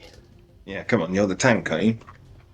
Yeah, same Yeah, armor 'cause I've class got as me. one Then. more AC than you guys. Yeah, I'm so that he really it's gonna be really hard for him to miss you. I'm so sorry. So he just lunges through the air, single beat of his wings. Vermin! As he just brings the rancer down into the top of your shoulder, Ansel, for 21 points of piercing damage. And did you say it's cold iron? Plus cold iron, correct? Yeah, that cuts through my damage reduction. Oh. Bam! And he's just landed upon you, and he's just leering down at you, pathetic mortals who thought they could stand against the idolater. Thought that was the point. That's why we were here. Yeah, that is why you're here for sure. That's his turn because he's moved and he's struck. So it is now Obsidian's turn. I'll move this guy to here so that I'm flanking. And I suppose we'll move this guy to here so that Ansel is flanking. Not that. Well, no, actually, we'll move it. He does a little step there so that the Wraith is flanking. Let's have the Wraith go first, shall we? Yeah, by all means. So the Wraith just does a touch. Yes. Incorporeal touch. This is on his touch armor class. And he is flanking, so it's got a +2. 20 on his touch armor class. You touch a Mosruin, the mana branch. Okay, which means he'll take 2d6. Not sure whether that will do anything. It's just damage. Yeah, I don't know what type of damage. It doesn't say, does it? unspecified. Exactly, it's incorporeal touch, so it does. Yes, it But does. he takes 6 points of Constitution drain.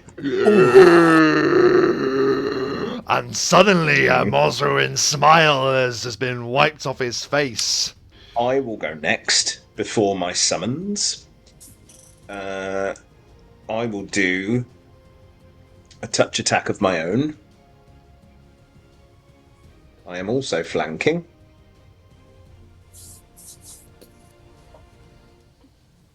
Let's hope. 26. On the touch again is a hit. On a touch again, and this is going to be the first of my negative levels. He takes 2 negative levels.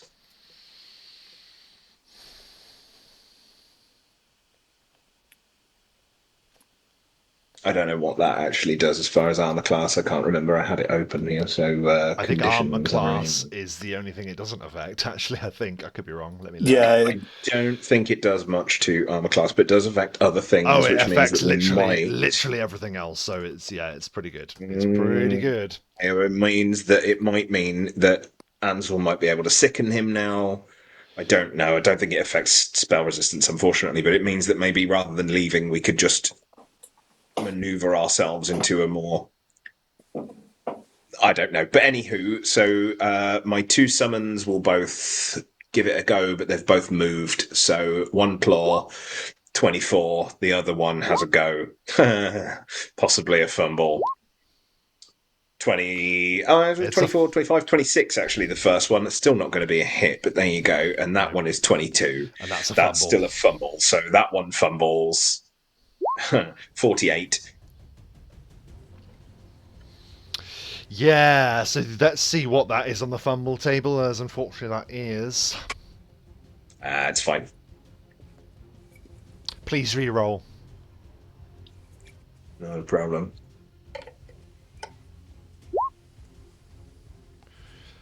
Please make a DC 20 dexterity check or fall prone. Oh man, why didn't I? I've written all the stats down for these guys, but not their dexterity, because 14. What was the DC? DC 20. 20, unfortunately, so he swings I wide. remember the DC 20 dexterity shit. That's the lowest Yeah, as well, that's the lowest. That one falls to the floor. Doesn't matter. Doesn't matter. He can still attack from the floor. We're still flanking, so he cares. That's all he's there for. He can. Yeah. So he gets So eviscerated. He took 6 Constitution damage and 2 negative levels in that round. Crikey. Yeah. Constitution drain. Drain, Nail yes, him yes. with every sapping thing that you've got, mate. Yeah, okay. Well, it is now. Is that your turn, Obsidian? Is that everything? Yeah, you did your attack. That is my turn, yeah. Okay. I can't do anything else. I know. Okay. This Abishai in the top left is just going to round on the remaining guy here. The prone one. Whichever one this one was. Which one? I don't know which one you're picking. Top left, on your left. Oh, that one, no, he's still standing, so that one's okay. I'm still standing. We shall see. That is a... One is still standing at full hit points. I've completely blanked on their armor class. I'm so sorry. 16. It was 16. Okay, that is a hit. Okay.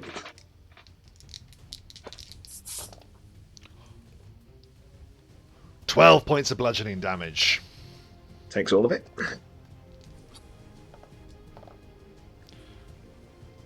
And 10 points of fire damage. Okay. He's pretty much okay. Because like I say, I put him back up to full, so we're all good. This one is going to attempt to strike at the Dread Wraith.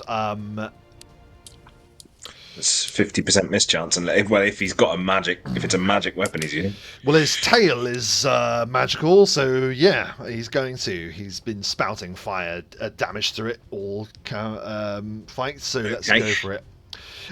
This is the mischance, so when he is incorporeal, it's a 50-50 mischance. To save me rolling even more stuff, Matt, if you don't mind doing the mischances for me, we will say low, so if I he do misses. Oh, go on. D4. Yeah, and that's fine. Low misses, so 1, 2 misses, 3, 4 hits. Correct. So It's a miss. That's it. And did he move more than 5 feet? Yeah, so that's It's pointless for him to do his other attacks. So yeah, he's done that. He misses, unfortunately for him. So that is the Abishai's turns. 5,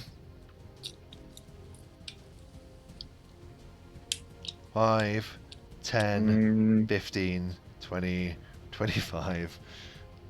Tell me he's coming back. 35, 40, Muppet. 45, 50, 55. He double moves it. You see Jurgner's there, and he levitates. For he has taken the potion that you gave him, which helped him get over the boulder. He looks to be severely injured, but A bit of haste or something might be helpful. he can't this round because he's just got there. But you see patches of his fur are smoking, and like he's got like bloody red sores across him. But he looks around the corner. That is his turn. Sylaster is no longer in the initiative. Ansel, it is your turn. I bid you use it wisely. Do we just want to leave? I want to get further away down the corridor as far as we can go, so we can still attack. I feel like what's the point to come here, do an entire dungeon, lose a party member, and then run away? Utterly awful. I don't think we can move faster than he can because he's got wings. You are limiting him to how many attacks he gets, though, is the only thing. Yeah, this is very true. If we attack and then move... Okay. I will... how far can you teleport us? I can only teleport 50 feet.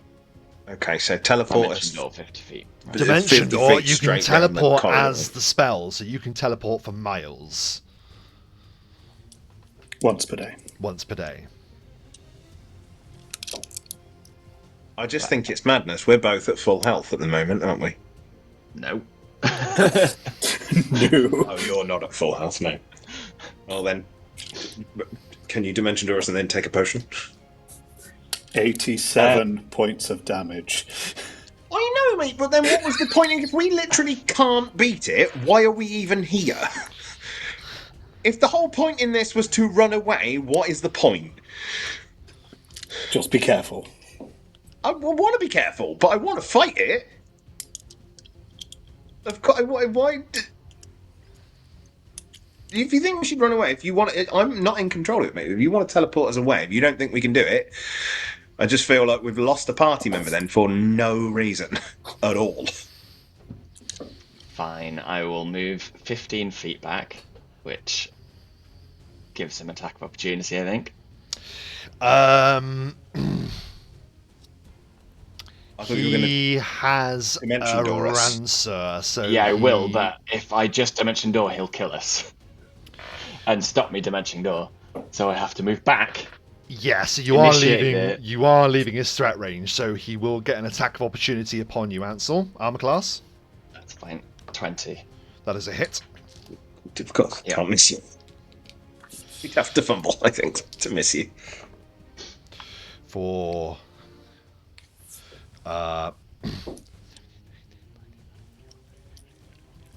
25 points of piercing damage. 25 now, where is I'm also going to activate Fiendish Resistance as a Resilience, rather, as a Swift, so I get 1 point back and 1 point per turn. Isn't that good? Ooh. Adds Also- up. And then I'm going to use more of my movement to step back inside his threat range, grab Obsidian in a hug, and Dimension Door 50 feet. Which would take us to...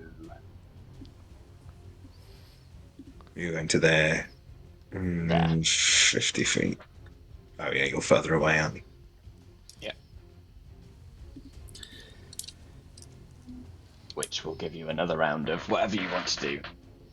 Has he moved? Ansel's moved, yeah. No, these guys. No, it's fine. Still. And I'll leave the shade there as well. There's also a Rakshasar in the way, so he hasn't got that. You have to move yourself, Matt. Obviously, I can't move you. Oh, yeah, sorry, mate. And a Dreadwraith and 2 summons. So I'm just saying, like, I just don't think we're completely. We're hugging, aren't we? So we're. Oh, poor Jurgle. Sacrificial tiger.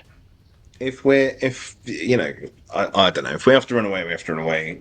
Yeah, hopefully we'll have the opportunity. I just think it's just such a massive waste of a character death if we just run away now. He's also huge, so I don't think he can charge through that corridor, which is what I think Rob's currently considering. It is a 10 feet wide corridor, isn't it? Yeah, but he's 15 feet wide, so Yeah. he can't move quickly through there. Oh, that's what you were saying, yeah. He can move through it, but he can't. This is assuming he doesn't have a ranged option that we don't know about. Shut yeah. up, Sylaster. Stop trying. I'm trying to get us all killed Please just because kill you us. died. Like a force ghost. I'm just. I sort get of it. Your saying bloodlust these is still strong. Maybe you could do this. Okay. Come on, cry. So is that's your turn then, Ansel? Yes. That is my turn, yes. Okay, he's gonna Actually, I'm just going to curse one of these guys. I'll curse that guy next to the Dread Wraith. Because why not at not? this stage? DC 21 will save.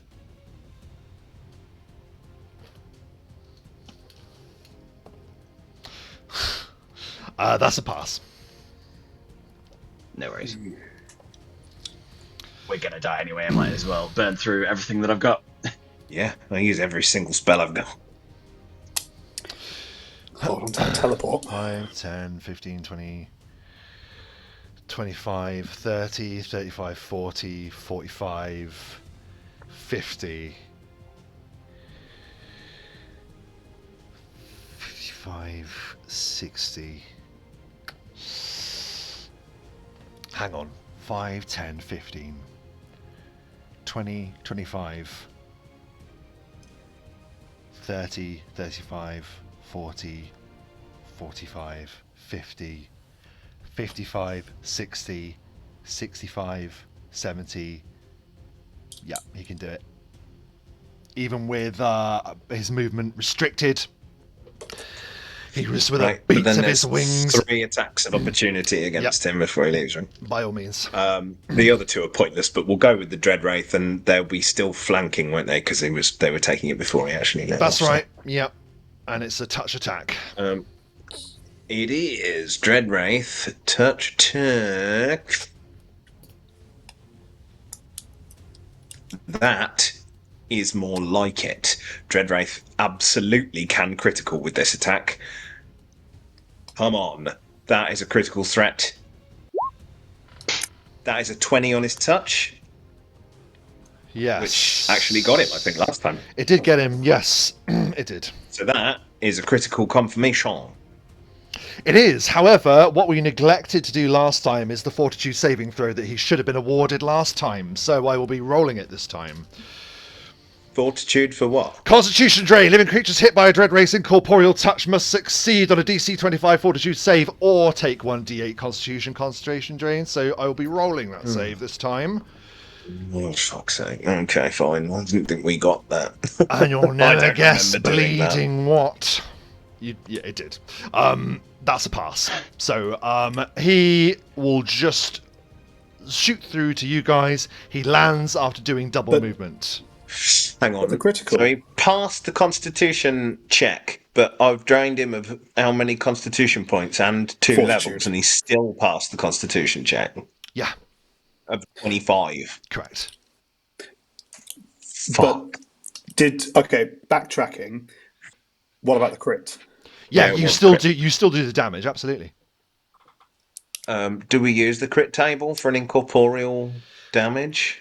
Don't think so. No, I don't think we do, which just means that it's 2 times. So it's 4d6. Correct.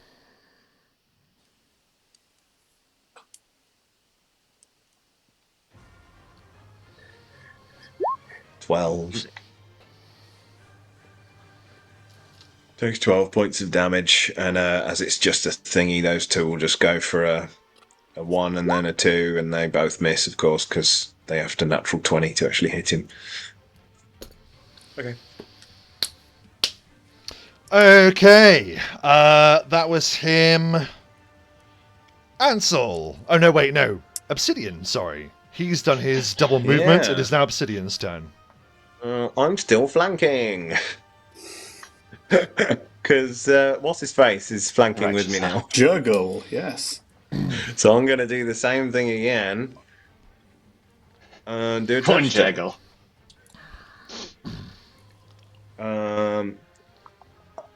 Which is right on his touch. 31. You don't get your saving throw for this one because it's just my negative levels. So another 2 negative levels on him for his touch. Okay. So overall, And he's taken, yeah. Okay. he's taken 4 negative levels, and I suppose you should roll for the other damage that he took and erase it if he inevitably makes the save that he will make, because he probably can't lose. No, I forgot. I didn't read it properly. I should have, but yeah. Well, I'm doing the character. I should have really. That's right. We will leave Yeah, it as four, it is. four for now. negative levels, Yeah, he's on 4 negative levels now. and I give him the finger. I'm sure you do. Do you want to move your creatures? I was going to say anything else. Oh yeah, of course they can move. They only took attacks of opportunity. Well, this guy can move. Boom, right up behind him. Why can't I turn you? There we go, because you were thingy was hidden. And these guys will move. Oh shit! How far can they move? They can move. Right, standard. They can move at 30, so they can both get closer. Oh no! Hang on a minute. There's still these dudes. Ah. Keep I'll them go for. used. So, left and then right. 1, 2. 2 claws, 22 and 23. They both miss, I assume. And then on the They do. right, 1. See if it confirms. 23. That doesn't confirm, but it does hit. And then another one. That's a fumble. See if it confirms. 25. 25 a hit. Is 25 a hit? Is it a hit, Rob? Is it? Is it? No. It's not. So it's a fumble. So he hits Oh, them. wait. And that one was on the floor anyway, so he should have been at a -4, which I should have been doing in the whole time. But he hasn't hit the other guy, so it doesn't actually matter. So that wouldn't hit anyway. But there was a goddamn critical there, so and that is going to hit that guy. Wait, so the critical was against that Abishai right up here. Yeah. It was against that guy, That's yeah. fine. Yeah, okay. And then he will attempt to follow it with a bite of 22. That doesn't work. And the other one will try and bite his ankles from the floor. 17, 16, 15, 14, 13. He said, no, that doesn't work. But that guy takes 9 points of damage. He's still going, that one. All that for 9 points. Does the Dread Wraith still get an attack? I think it's moved more than it's... oh, no, it has. No, it does. It can move 60 feet. So it And can. it was there, wasn't it? It was there. No, yeah, 60 feet. It can. I'm sorry. Thanks, mate. So I completely didn't even think It's about taken more neg levels. No, it might fail Fortitude. it's only because it had the attack of opportunity before, and I took it as it's just thrown me. Is it flanking? It is. It's flanking with Ansel.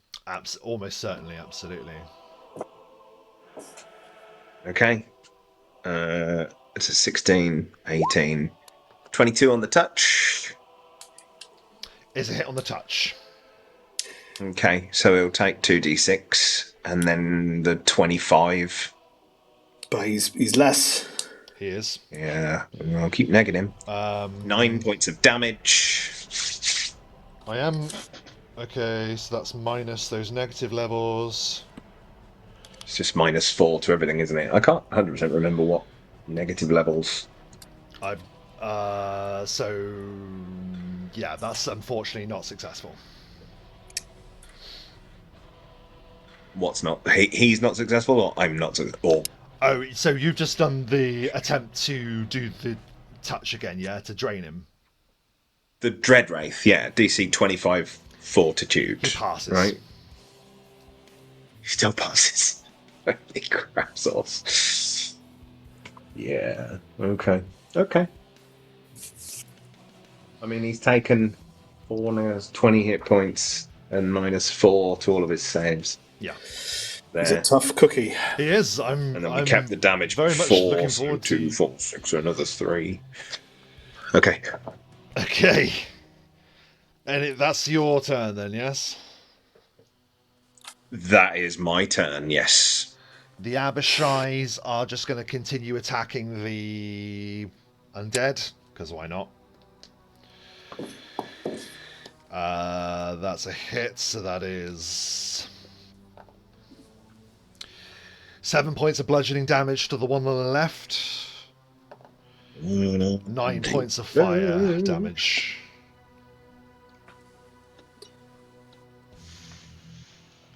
And the other one... It's a miss. Doesn't hit. He's actually still pretty much all right. Yeah. So that is the Abishai's. Jurgle, upon Finger of death. seeing this like terrible creature just land next to him, will just well, he's not looking particularly happy or healthy.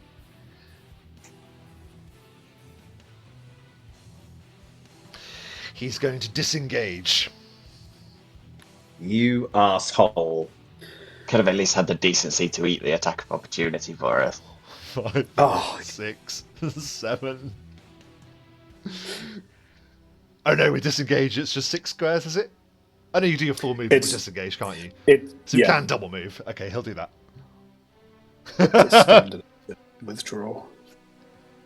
He almost goes down the corridor again. Actually, a withdraw, you can move up to 2 times your speed as a full round action. Okay. Well, he'll get there. For Jurgle. Yeah, For Jurgle. with Shackle. That's his turn. Ansel, we're back to the top of the round. Ansel is going to go on. Is your teleport as a spell? Yeah. Because you could attempt to cast defensively. What does that? You make a what skill is that? concentration check. There's no point in doing that. Oh, okay. DC 20. I've only got 6. There's very little chance of me doing Oh, that. you could do it. It's not. I could, or I could just eat the hit. You can and still not risk it. cast it. You'd or- eat the hit anyway. Would you fail? Yeah, but Yeah, you'd get hit anyway. but if you get hit, you get a You lose the spell. You will have cast it and lost it it, interrupts it. You're right. and you've only got it once, right? Mm-hmm. Yeah. Only got what once? Sorry. Once per That day. spell, the teleport. Yeah. I was just going to keep dimensioning door, I guess. To be honest. I'll break away from him. And are you doing anything else? Depends if is he going to take an attack of opportunity as I leave his threat range. That's my question.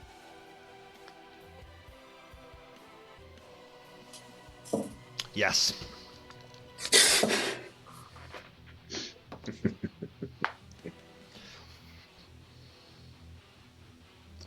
So 20. that's a hit, yeah.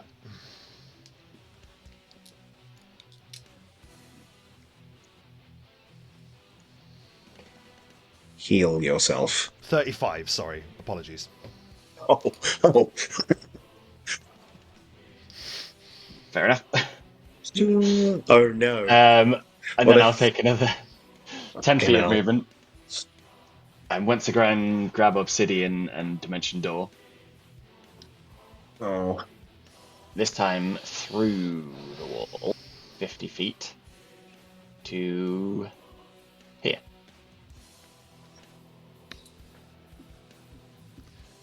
Okay. Which also leaves behind an image, don't forget, which I did forget this time. Oh, yes, you're absolutely right. I'm going to bring Sylaster's body just so I can see what's going on. That's fine, yeah. That's floating corpse just comes down the corridor. Or Just I watching. can just grant vision to Cry as well, actually, can't I? So I can do that. Ah, Cry, yeah. that'd be Yeah, I'll great. just do it to Cry. Okay, so zoom, you disappear around the corner. Now, what is your intention here? Is this like a withdrawal, or are we out of initiative? Are you trying to leave initiative? What's the plan? This time I just need a way that I can take a potion at least. It's up to Obsidian if he wants to continue fighting. Yeah. Also have the shade move to there. But I can't take a potion right now because I've used all my actions for the turn.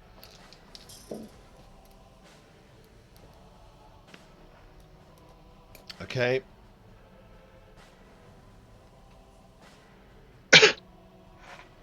That's my 10.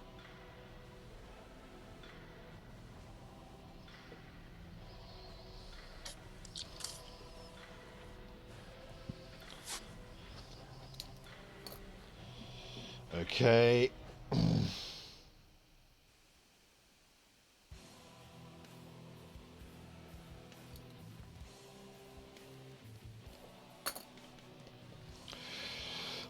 A Mosruin is going to say to his...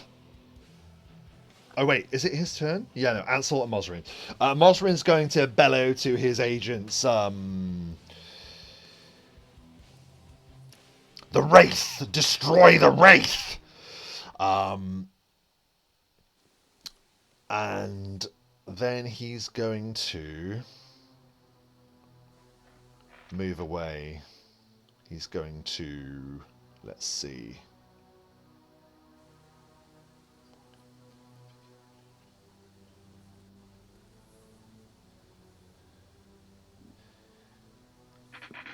He is just going to disengage. And you just said that it was double move for what? Sorry, if it was disengage? Withdraw, move up to 2 times speed as a 4-round action. And that doesn't provoke attacks of opportunity if you move double. A withdraw, move up to 2 times speed, doesn't provoke attacks of opportunity, but that's it. It's a 4-round action, so that's all you're doing is move. But that's what he's done. He just, with a single beat of his wings, disappears down the corridors. And did he need to do a check to see if he believed the illusion? Oh, fucking hell. He Sorry, does you need said to do that. a check. Yep, he does. So it's a will disbelief. Yes, or does he have to Yes. interact with it? What version is it? I can't remember. It leaves behind an image, which is... Sorry, 1 second, I'll bring it up. I think if it's there, he'll carry on engaging like it's us, so he'll have to do the just do a will disbelief. Anyway, right? Like just for looking at it, I suspect he'll get the chance to disbelieve it, and It's a major image that's left behind,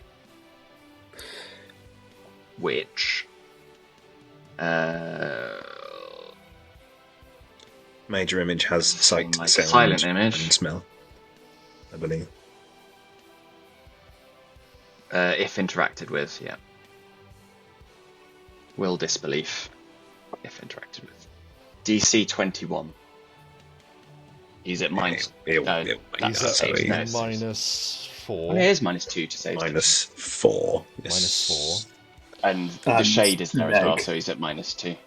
So -6. Because it is a save, isn't it? Not a check. So.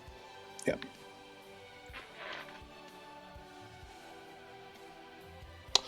Okay. So if I just treat that as that, and then add the save as normal. What was DC?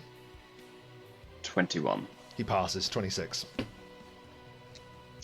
Yeah, it seemed unlikely that he'd believe it. He but at will least then that's do there. exactly what he was just going to do in the first place, and he will disappear in this direction. Can I give you some fun things about squeezing, which is moving through a corridor one size smaller than you? You made him do double How the fun movement is it? for each square. Each square, so you basically move at half speed. You also take a -4 on attack rolls and armor class. Armor class, yeah. Okay, well, it was poor design on my point, considering it was his escape corridor, but never mind. So we should have been getting an extra 4 on our attacks. Only in that corridor. We didn't really Woulda, have it. should've, yeah, I guess. Let's see. That was his turn. Obsidian, it's your turn. What the hell I could do now? I suppose these guys will do their standard attacks on the guys at the top. So on the left, 2 claws, both bloody miss. On the right, 2 claws. Oh, I think one of them hit. One of them does hit. On the left, bite. No, on the right, bite. No. So 1 hit. For the one on the right, Oh, the one on the right, okay. 12 points of damage to this guy right here. This guy. Still there. Pew pew. Did the Wraith see which way he went? I suppose it did. He just flew that way, right? Yeah, I he can't see from flew the Wraith's in perspective. the direction of the bridge, yes. I can't see anything from the Wraith's perspective, so the Wraith can move 60 feet. Yeah. So we'll just move him 60 feet to there. I don't know what he can see, but I'm assuming he can't see that guy. He can't see him, no. No, okay, that's fine. So he'll move 60 feet. Oh, I've given you... Oh, how weird. You give me control, but not sight through the Wraith. But that's fine, it doesn't matter. Yeah. And now Obsidian. I don't know what Obsidian will do because I don't know what am I meant to do here. Are we fighting this thing or are we leaving? What are we doing? It's a good question. I don't know. I don't know. I don't know. I can't do anything from here. I'm not fast enough to chase him. I I can't teleport. I can't do anything. So I'm just going to do nothing. Fair enough. Yeah, I don't know what to do, mate. No shame in fleeing. It's not flee. It's a tactical. It's a tactical move. It's not that. Consolidate. It's just we'd have to then fight our way back in at some point. Yeah. We've lost a teammate, resources. And they'll just restock. We'll have to do the whole place again.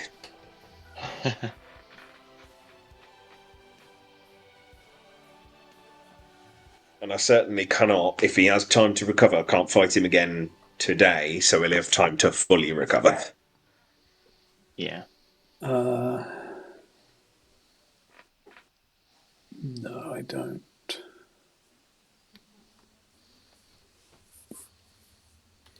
I cannot wait till we finish this encounter, is all I'm going to say. Let's just get out of here then. I've got nothing. I can't touch Well, it. you say it like that, though, man. But you know stuff that we don't know. Exactly. All we That's know why is I we can. have a fight in That's what front I'm of saying. us. That's what I'm saying. I'm saying I can't wait because then I can share with you because I'm reading frustration from you. But everything that's happened here has been fully foreshadowed and is 100% warranted. So that's why I'm saying I'm looking forward to revealing that when that happens. Let's just teleport out of here then. Like, I've got nothing. I've got no tactic. I've got no. I mean, I have tactics to fight him, but he's not in front of me right now, so I can't fight him. If he was going to hit me, he would take damage in return for hitting me because I cast the spell earlier. Significant amounts of damage for hitting me. So I was kind of hoping he'd get at least a hit or two on me. And I have damage reduction, so I would last a bit, and I have more negative levels I can give him. You know something I've just realised that may have bit us in the arse. We're fighting a devil on a plane of hell. And we locked him here as well. We dimensionally anchored him to stay in hell for a while. Like, above here, we were back on the material plane, and now we're in some sort of quasi. And the amount of power he may be able to pull from the realm might bolster him. I don't know, mutters the ghost of Sylaster. The force ghost in your ear. I don't know, man, but look, this is at the end of the day. I can't fight him right now. So if you want to teleport away, that's fine. I feel like that also the anchor, that's going to be done and gone, isn't it? We can't do that again after. We can't go and make the same deals. You can. Someone else. I'm not making the Yeah, deal. I mean, the deal is broken now anyway, right? The guy who made the deal's dead. True. Yeah, the guy who made the deal is dead, and also the other guy held up his end of the deal. He cast the spell, he anchored him here. We did not succeed. Just teleport us away. Go ahead. Okay. But to where? Can I get the Wraith to join us? Yeah. Yeah, I mean, I can wait to. You want to teleport. summon You don't. the Wraith to you? Yeah. He can just phase go through the walls. wall. Yeah. Just straight across to us and teleport along with us. Yeah, of course. He appears next to you. Do you wait for Jurgle, who is just up the corridor? No. Fuck you, Jurgle. He's watching you and he goes, "Wait!" And he starts levitating towards you. Wait! Still levitating. No, fuck him. I'm teleporting away. I didn't want to make a deal with him anymore. Sure. He's Where been to? no help. Wherever we camped last. No, he ran away, didn't he? Oh, the encounter with the Carnies. I can't remember the name. Oh yeah, I like them. Wait, we could go anywhere. To be fair, we don't necessarily. We might as well go to a The Revelers. what? The Revelers. As Yeah, but there's not really anything there, is there? Sorry, go on. no, sorry, you hadn't decided where you were going. Sorry, go ahead. Where was the most recent Whist. So town? Was it the, West? the most recent town was Wist. The last place you slept was Silas is absolutely right. The last place you slept was right right as you met the revelers. That's correct. About halfway, wasn't it? It was about here, sort of thing. So that's probably the way to go. Yep. Should we go Don't to think West? we're Because gonna. we'll need to We don't. restock and stuff anyway. I don't think we'll get much stock from Whist. You could attempt, Sell much. but you don't know if you may be able to attempt to get to Agistel. If the fountain works. Or sneak back into Valdenor. If it's true, Whist did have fountain, didn't it? Yeah, all right, go to Whist. That's probably. I hadn't considered the fountain, actually. That's fair. Yeah, let's go to West. And as We could do Wist. you teleport away, the tomb. The tomb. Well, I guess it is a tomb now. The fort of Fornia is still there. It still echoes with the cries of suffering from the 9 circles of hell, and a wounded on more levels than one, and Mosruin gives a terrible roar which echoes across the plains, and that is where we will leave our session tonight. With 2 people just teleporting and in Whist With a dread wraith. on their knees, like absolutely broken that they just lost their friend. But the dread wraith. Yeah, I mean the Dread Wraith. The Dread Wraith is Or as we'll call him from now on, anyway, so I new suspect he Sylaster. can make himself very inconspicuous and just drift off into the sort of woods a little bit. New Laster. I didn't even get to take his body. Nope. All the loot. All the loot. No, I mean I He doesn't have anything we could use anyway. Yeah, but his body is fuel for Obsidian. Yeah, would have resurrected him. He could have fought on. I had a few bits. Is it resurrection? Yeah, of course it's resurrection. Absolutely. It's resurrection in every way that matters. As we conclude tonight's session, we do what we always do. We will discuss our thoughts and feelings at the end of the session, though I feel our thoughts and feelings on the session are obvious. Let's start with Dom. Thoughts and feelings. Yeah, I kind of just turned into a horse at the end of that. Just literally carrying Obsidian around on my back. Well, very in some vague attempt to. Yeah. Well, no, because then Matt was like, "Oh, I wish I'd got hit," and I was like, "Oh, I should have fucking left you then."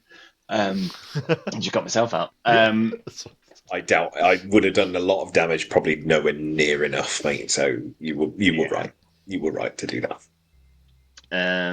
Yeah, it's a shame about Sylaster, man. I'm sad about that. And it was a difficult fight for Ansel because everything I did just bounced off.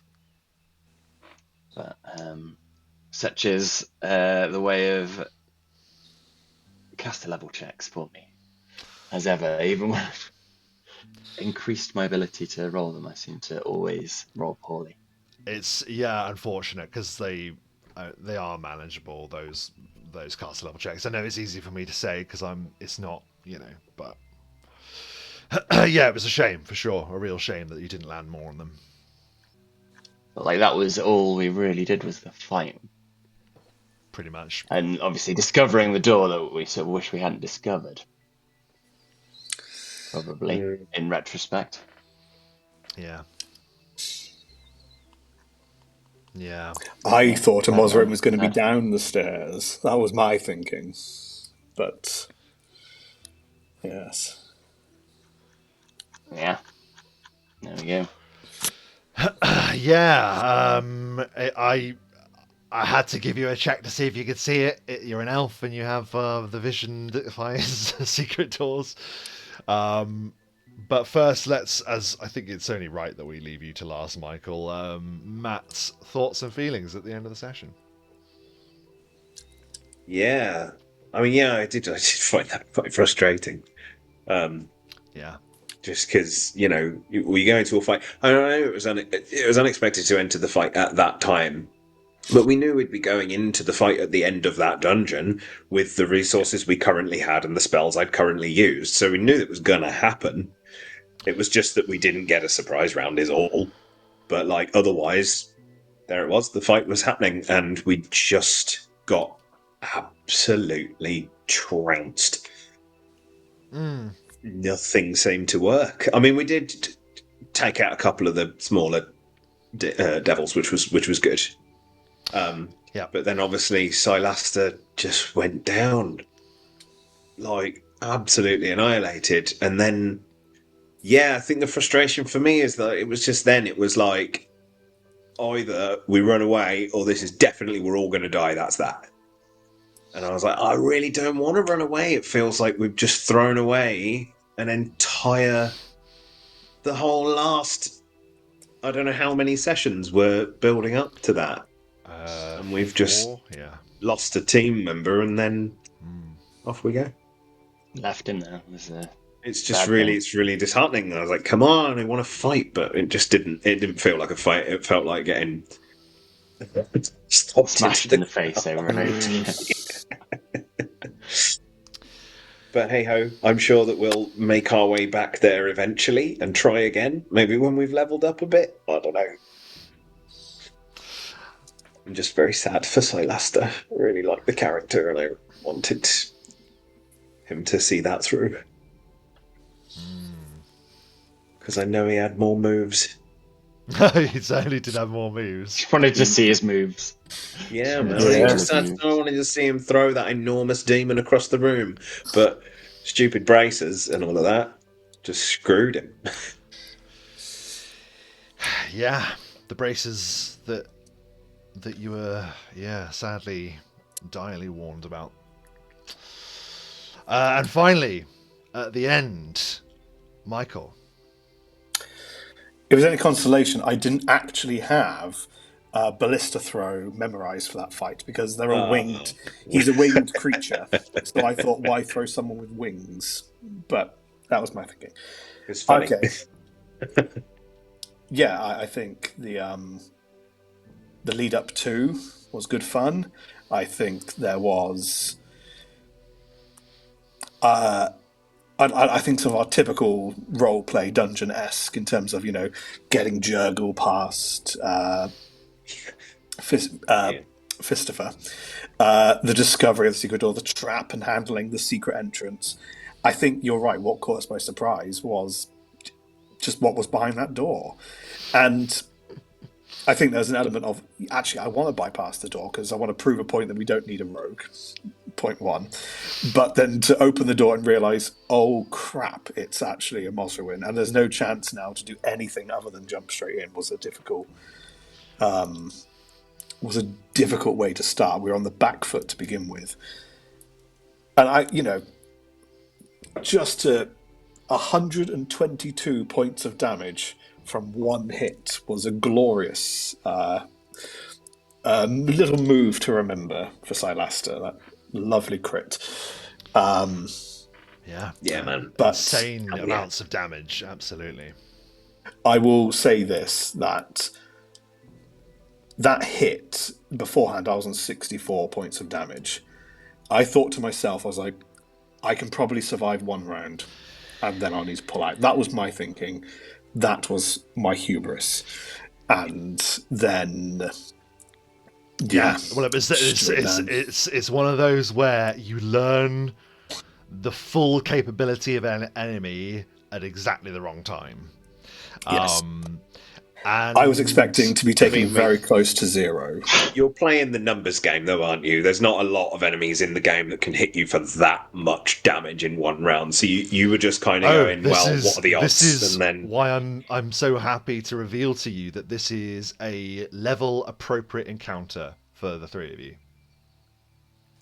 3. By the end, it was only the 2. This is a level appropriate encounter. By the book, not a number moved, not a number changed. A level appropriate encounter. I think, yeah, it sucks that that's it. But that's the game. That's the way the dice roll. That's the way the bones are rolled. And yeah, I'll run some ideas through you all later. I think at so. least. I think so. Yeah. If you get a chance to, get back to Sylaster, please do. But,